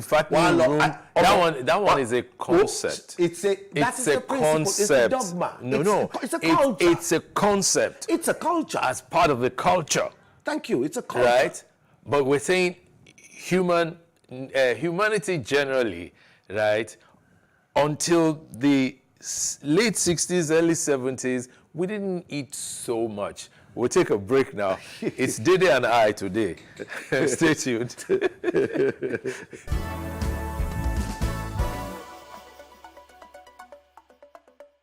You're welcome back to Timeless Conversations. Dede is my guest. Now, Dede, yes. The things we do off the air is what we're doing here. Very precisely. Right? But that's how knowledge is shared. That's the only way we can do it. Now, as humans, we need to get a good control over what we eat. True that. And the purpose of eating. True that. Then what we even ingest into our system, either by way of drink, eat, or smoke. Or knowledge. Ingestion is multiple. Okay, knowledge. So important. You see, if not for the knowledge cast down, the other will not understand what came before. Yes. Others will stumble across some certain things. And by stumbling, they try to research and find out how and why. Yes, but passed down knowledge is power.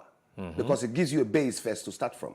Yes. Now, when we talk of ingestion, I remember that they used to say in those days that if you chop so many this, cholesterol this, cholesterol that, only for them to come now and debunk all the so-called cholesterol. Oh, yes. And they had made so many plenty money. Hundreds of trillions of dollars from these hooks. Yes.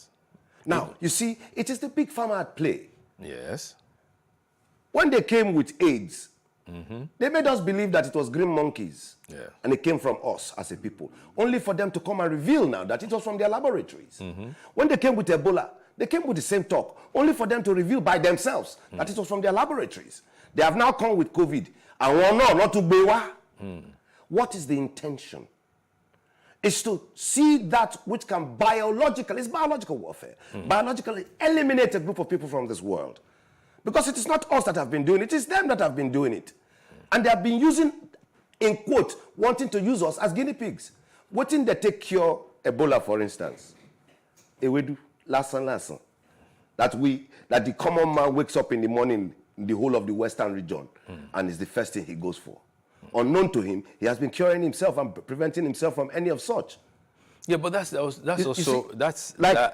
is the impact of knowledge. That's why I'm saying this is the time. The knowledge of food and food types.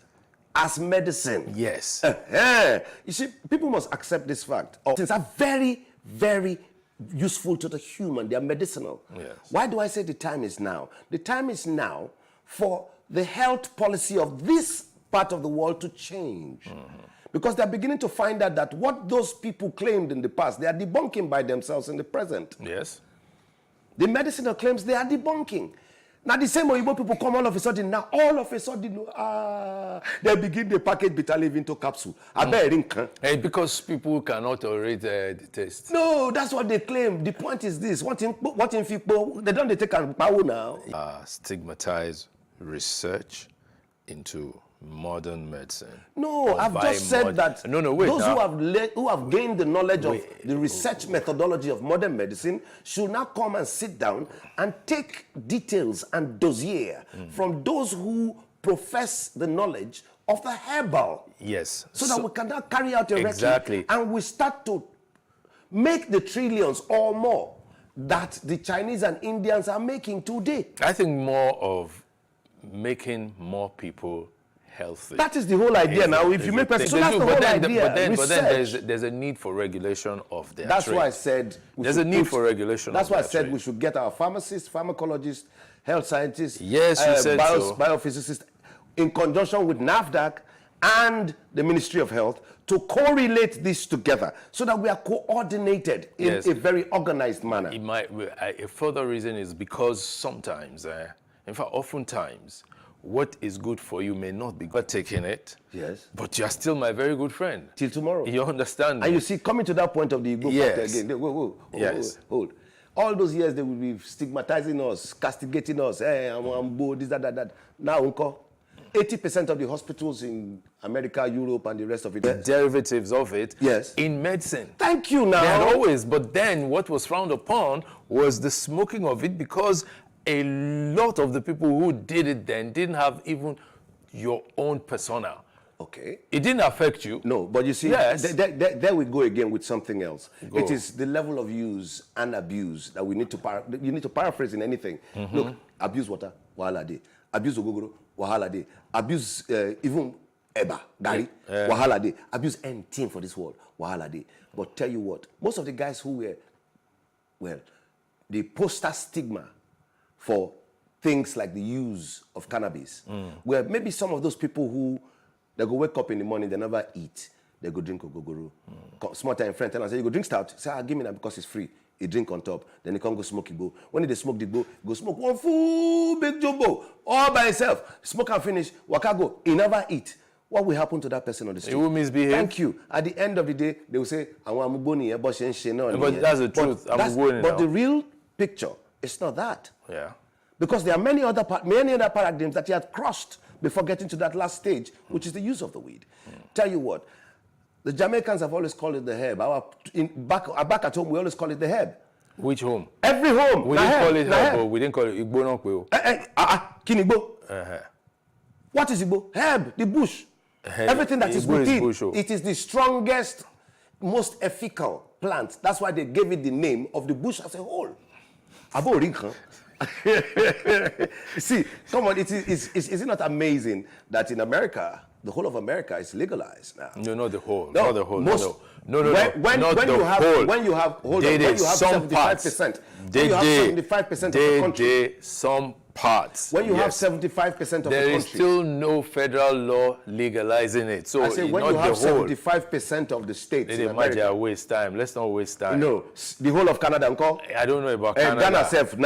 They're in the process. They have started exporting. They're in the process. Even here, Governor Akeredolu said sometime ago, I didn't even show it. But you see, that's the thing about it's reset. Back to that same thing, my brother. It's about the evolution of society. It's the truth. We are too slow in this evolution. That's what I'm trying to make you realize. But you can't rush it. No, it has been with us since. We're not rushing it.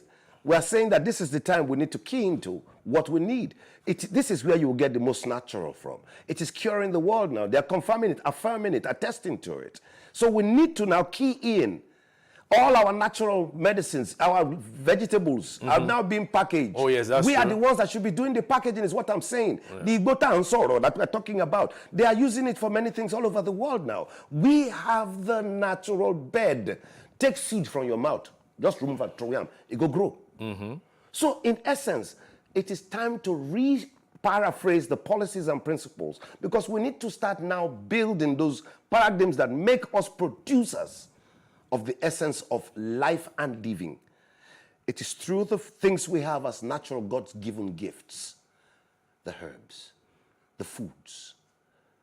Starts from there. The culture. It's embedded within. The tradition is built within. We culturalize how we build on our own heroes. Instead of flashing everywhere other people's heroes, we flash our heroes. We are building, we are sending the message in. Look, the first African ever to be represented in the height of theaterdom in the world is who? Fela Anikulapo Kuti. And we are not tapping into the resources the way we need to tap into it. The system is supposed to have critically focused on that and done a recce, a proper research on the Fela factor. Its essence, its values, its growth. They're tapping the money from abroad now like no man's business. You all saw how Fela Live on Broadway went. Yes. Money spinner. Yes. And they made a lot of money from all kinds of things, memorabilia from all kinds of things. That would have come home here. To the extent that, well, our people are also guilty, some of our people. They did not allow for our people to be embodied within that, to lead the trend of that. We would rather sell out than sell in. But we need to re-acculturalize our mindset from outward to inward. But what if money comes from outward? You have to go there. No, you can build the essence of letting the outward come with the money to collect the value from inward. That is all I'm trying to say. Retain the essence. Retain the essence, because the value is therein. You trained in it. You were mentored in it. You learned in it. You are now well versed in it. So you are the authority in it. So they would need to come here to get it, because the value therein lies within. So the returns will be commensurate with its value, because you will dictate that which is the value, not them to dictate to you, because they just come here, lift off your raw materials, carry your cocoa, go, bring chocolate, come. Yeah, but that's because you have not taken the concrete steps towards making it happen. It is not about you no, wait now. Wait, for instance, you have a situation where, whilst we were growing up, the imported finished goods wasn't so much in our open markets. We had more industries working in this country then. And the industries were from where? Yeah.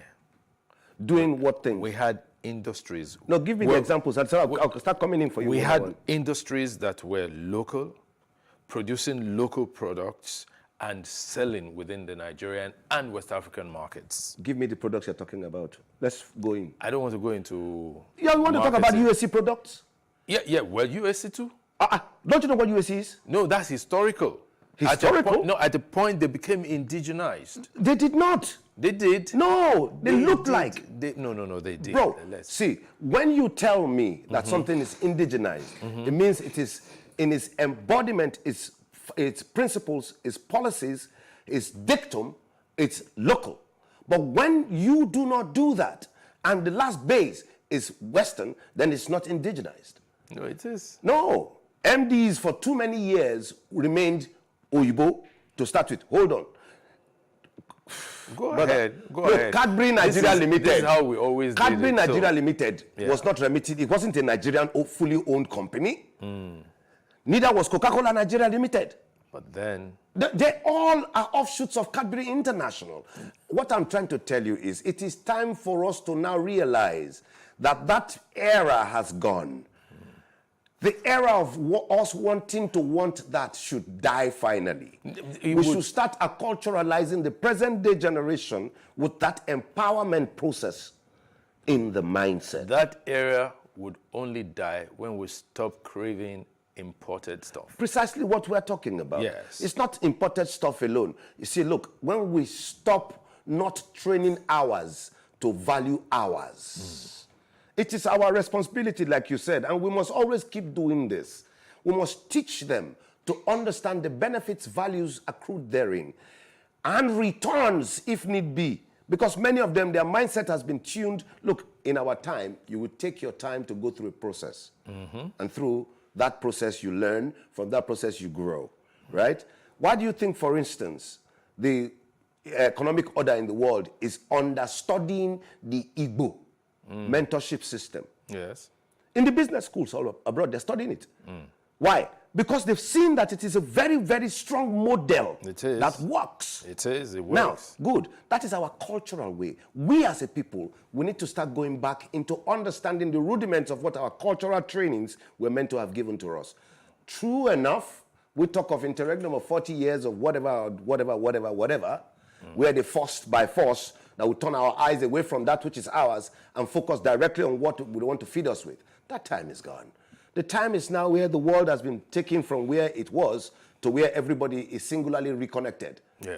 Now, in those days, if our auntie open calabash with water inside, come clean, come say, come talk to your brother for London. I say, come talk to your brother. Then you come look inside the pot, you go say, now witchcraft. Yes? Yeah. But today you go hold your phone, press button. You talk to your brother for London, you go call on technology. No, one is technology, the other is metaphysical. No, brother, It's look, true, no, see, come. We must start to understand that everything in this world is spirit-driven. It's spiritual. It's an essence, you call it metaphysical? Yeah. That's a spirit zone. Yes. That's a spiritual zone. But then, everything in this world, we must empower ourselves with the essence of the African spiritualism and spirituality to know the values therein. I don't have anything against the metaphysical aspect of our lives as Africans. You kick him, he move. Okay. You do. Oh, now winch. No. The man will make like okay, go so school. which kind of which you could describe this one as? We are recording a program that will become content for a television station. Yes. Oh yeah. So is that witchcraft? No. Big time. No. Because you are using what we have. No, listen. We are using what we have within stored, the knowledge we have stored within, to share with the world out there, for them to gain the essence of what this world coming should be better thereof. But what we are doing is we are deliberate. We are preparing something. Precisely. So the metaphysical thing is different. Yeah, Bugede. The metaphysical thing is different, and the technological thing is different. Can I tell you something? No, don't tell me anything. Let me ask you a question. It had to come through that to get to technology. Don't worry. What I'm trying to say is that the power of what we saw of our mothers doing or our ancestry doing, we could rechannel that. Look at what they did in that movie, the Wakanda. What do they call it again? That's Black Panther. Yes. Right. Yeah. If you study look at the Black Panther world, you will see it's just an expression of what we had been doing as in our mindset as children. Yes. Those kind of ideas that came as African children. Thank you. So they now brought it and built a persona around it, putting essence and value in movie format. And for commercial purposes. For commercial purpose. What that has just told us is that there's so much untapped within us here that we have not packaged. I agree. And we need to now start reorientating, re-educating, and reinvesting into building that ground-based knowledge development. I agree. The that difference will now take from here the power and essence to sell to the world. The difference is your characterization of it. But let me go. Don't worry, let's do this. Because I say your grandma do all like this. Now say, look, your brother talk to her. It's like you go say that wish, but you go take phone, you go say that technology. No, Papa me so man. It's which? No worries. See, now winch Abi. Now winch. Okay. Now, you know that within our culture, yes, there are different types of foods. And there are some people who will say, okra, for instance, we know the chopper for my family. Because they take and do jazz for them family. Yeah. Yes, and they take self their juju. The essence of spirituality is about the value you calibrate according to the area you come from. It resonates with everybody. Exactly. Muslims, for instance, typical Muslims will tell you, they chop pig. No, it's not typical. That's just it. No, not many of them they chop. No, and they see them. No. But bear, Wait, I know they want. See, look, this is not about mentioning names. You don't need to mention anybody's It's not mentioning names, but yes. I'm confirming to you that I know some of my Muslim friends. Yes. Who eat. Well, maybe they have eaten. Yes. They eat. Okay, go ahead. I'm just telling you. But the point is, some are liberal about what is requested. Well, just like those same people you talk about. Their family tree no go agree, made they chop snail. Yes.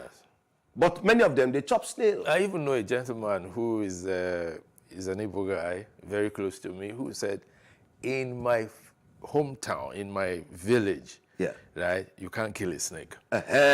You see now? You understand? So those are the metaphysical parts of our ancestry, our culture, our ways of life. We need to understand it. I agree. Modernize our approach to it by researching it the right way. Okay, so it can gain essence in the present. Yeah, so now let me ask you a question about food types. What food types resonate very well with you? Natural foods. I cook. Yeah, you know, I cook too. Cook, you know, so for me, I do foods like our typical Nigerian dishes. I know how to cook plenty. True. But many people do it. I they cook banga soup like crazy. I they cook gbagbo fofo, gbagba kogiri. Those are shekiri foods, you know. Yes. I they cook owo well. I they do epuru, like the Robos call it. What is epuru? Ukodo. Ukodo, okay. That is yam and pepper soup, you know, soup, yes. with the typical pepper soup, traditional pepper soup ingredients, you know. I they cook 5 different types of egusi. Yeah. I they cook ofe oha, ofe owere, ofe onugbu. No. Tell me the 5 different types of egusi. Oh, gbagba kogiri, which is the first, the shekiri style. Yes. You know, there is the Cameroonian style, where you pack the balls. Yeah, that's true. I've seen that. There is there is the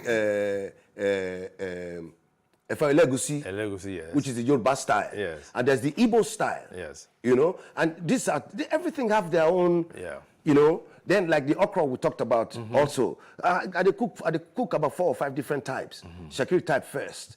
Yeah, you know. Why you always putting shekiri first? Because that's my roots, man. Hello. Sell not yourself and then you are nobody. I thought you wouldn't proclaim it easily. No. Amy. Hey, Otoyeme. No. Don't go there. You must find the essence of where thou art from. You have to be comfortable in your own skin. You must, because before you can't give what you don't have. Before you can project. You can't give what you don't have. That's true. So from home first. Yeah. You know, Bagbo Fufu. Then I do the Igbo style where you cut the okra in a different style, then come mix with different vegetables, in particular like bitter leaf, and if you like, yes. Then they do the ila sekpo, Yoruba style. Yes. Then they do the ila separate again with crayfish, with our you know, that you can use with stew, you know, by the side. You know, all these things are, and they are medicinal. It's proven. So how much of foreign foods do you eat? Of recent, I never see myself really eat foreign food. So these things we just talked about, especially as it relates to food and locally produced stuff, resonate with a song by Fela. By Africa. By Africa. How much of Africa should we be buying now? We should do more. We should propagate more. We should signal and symbolize more. Look at you, African fabric. Look at you. It's an African t-shirt, please. It's a Nigerian t-shirt, Nigerian-made cotton, with Fela as an insignia, as a symbol. Don't worry. And I'm proud of it. I caught you. Very proud of it. I don't want to join the rest of them. Let me thank you so much. But you see, let's be frank. Yes. Before you round up, let's be frank. I think it is time that the governance, whoever they will be that will coming, will look deeper into what we have, so that we start to regenerate from ground up the values we hold. Because through this source, we shall feed the world, we shall heal the world, and we shall show the world what true power means. It's not money, it's value, it's essence. Thank you, Dede. It's been Dede Mabioku as my guest on this episode of Timeless Conversations. It's been wonderful, Dede. Thanks for coming. Thank you so much. Pleasure is mine. Thank you. Chop your knuckle. Thank you. Yes. Nice one. Thank you. One love. Until next time, see you.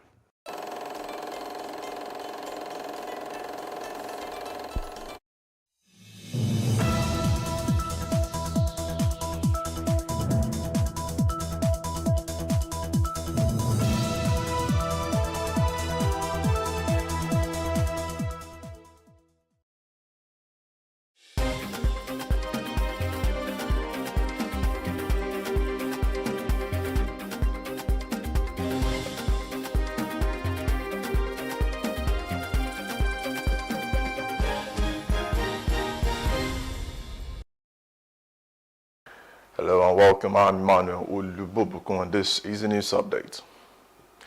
Gunmen have ambushed and killed Gara of Chanchangi, Its Royal Highness Tanimu Kumbiya and the son Yusuf on Friday in the Telkun Chanchangi Road in Taraba State.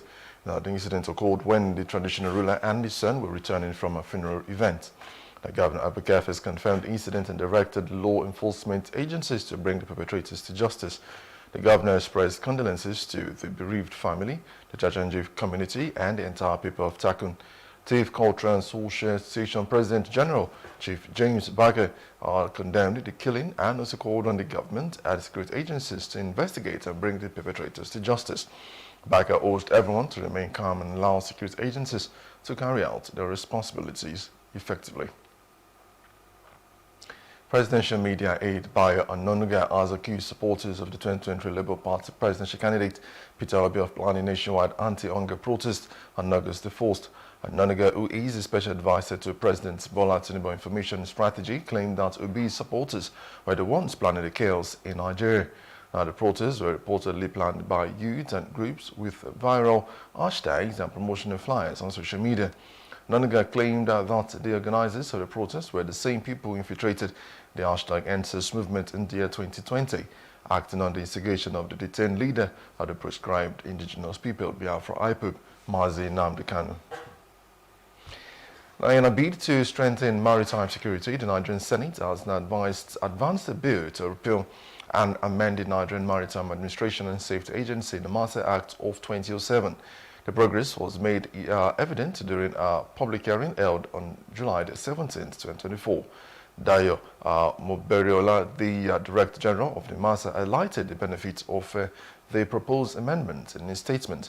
He envisioned that the amendment will empower the agency to impose fines on offenders without needing court actions, for streamlining enforcement processes. That's assurance from the world list assurance premium of the country. So our funding has to be sustained, and as the military personnel here know very well, that funding is the key for them to be able to continue their work. We have been doing that consistently and comfortably for them. The third one is the fine. The fine, according to the law, is that the fine can only take place after a court judgment. Whereas when you go into the international regulations and law, you can fine a perpetrator, and if the perpetrator is not comfortable with it, he can then go to court. However, Vice Admiral Emmanuel Gala, represented by a senior officer, raised concerns on behalf of the Nigerian Navy while supporting the repeal. He noted that the section of the Act mandating the MASA to provide security could lead to conflict in responsibilities between the MASA and the Navy. The review and the repeal of the MASA Bill and Act, respectively. However, there are some issues the Nigerian Navy has noted in the proposed bill, which could cause conflict in the discharge of Nigerian Navy responsibility as well as the functions of other agencies. Those pointing out what we have submitted to the committee, specifically section 4M, wanted to maximize the benefits which are found in the maritime industry and the blue economy. Accordingly, this public guidance is still towards enacting an enduring legislation that will stand the test of time and in line with best and global practices, which recognizes the importance of the blue economy to regional and global economic growth and development. The Rivers State Governor Siminalayi Fubara has challenged the National Assembly Joint Committee on Electoral Matters to focus on amendments that contribute to improving the electoral process in the country for good of the society and not to advance individual gains. Now, the governor maintained that any legislation targeting to empower or undo particular individuals is misplaced and urged the lawmakers never to pay attention to identified problem promoting it. Legislate in such a way, a manner, knowing fully well that tomorrow you will also sit here. So you're not doing it because you're on the other side. So you're doing it, maybe let it be at the disadvantage of the people sitting here. Do your legislation in such a way, a manner that when you sit here, those laws that are done can also apply to you, and you sit and say, yes, I did the right thing. He noted that Nigeria is in a very trying time and needed to be careful not to make costly mistakes that will erase any good work that has been done in the minds of the people to necessitate a fresh start. And his address, the Chairman, National Assembly Joint Committee on Electoral Matters, Senator Sharafuddin Abiodun Ali, said that they are in the state for what he described as the second in the series of zonal engagements of the people and a proposed amendment to the Electoral Act 2022. The political awareness and involvement today is not like what we used to see 10 years, 20 years ago. Everybody now understands that political involvement is the key to a better and developed state. Everybody wants to be part of the system, from the local government to the state and then to the federal. So I'm happy that we're doing this at this time. And not just doing this, but taking the most critical aspect of the election, women. If we're talking about election, it is women. It is not the men. The 2 votes that are counted in elections are women. There is no doubt in the fact that in this country, we have never had an electoral act that's as good as the 2022. But the truth, Your Excellency, is that as soon as we had 2023 elections, we realized that there are still a lot of flaws that need to be addressed. Hence our decision to go around the state. And I must say, sir, without being immodest, that this is the first time this is happening in the history of the National Assembly. Because we felt that for us, or for our people to have confidence in the electoral process, they should be involved in the election, the lawmaking process. Apart from the issue of women and the youth, the South-South, because of the topographic nature of the place, is one of the most difficult terrains where we are having elections in Nigeria.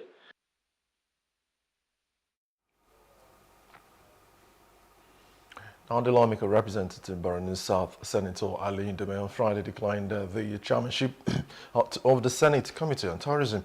Ndume announced the decision at his country home in Maiduguri, the Borno State capital, about 48 hours after he was removed as the chief whip of the Senate. Reports say that Ndume was removed as the Senate chief whip after criticizing President Bola Tinubu. The lawmaker, while reacting to his removal, said after reviewing the conversation that angered his colleagues, his belief was his action did not warrant the punishment. Now, Philip Shuaibu, the reinstated Deputy Governor of Edo State, has vowed to remain in office until November 11, when the governorship election is conducted. Shuaibu reaffirmed this position after an Abuja Federal High Court reaffirmed this position. I accused Governor Godwin Obaseki refusing to pay him for the last year, despite being an elected Deputy Governor. Shuaibu stated that he is elected and will continue to serve until November 11, even if the governor has not paid for the last year. He defended his actions as a law-abiding citizen and pledged to maintain peace and respect the office of the Deputy Governor. Now, the Labour Party chairman, Rivers State, Hilda Dokubo, has now been suspended as a member of the party in a ward outside the local government area of the state.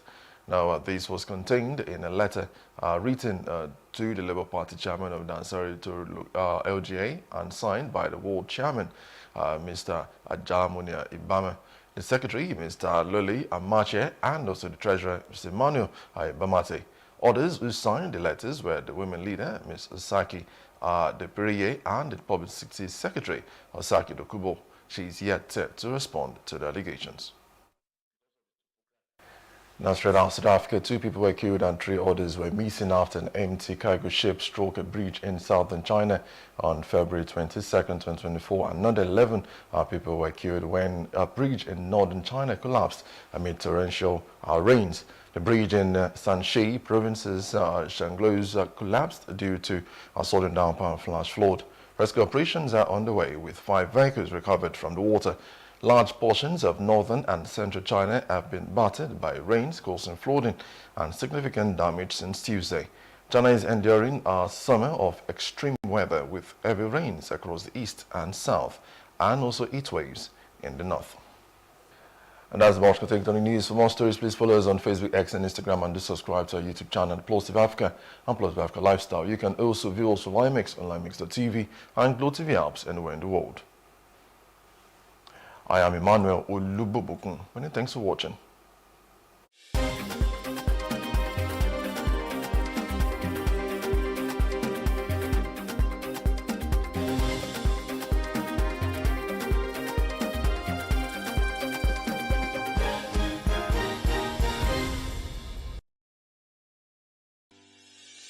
Increase the reach of your events or business services.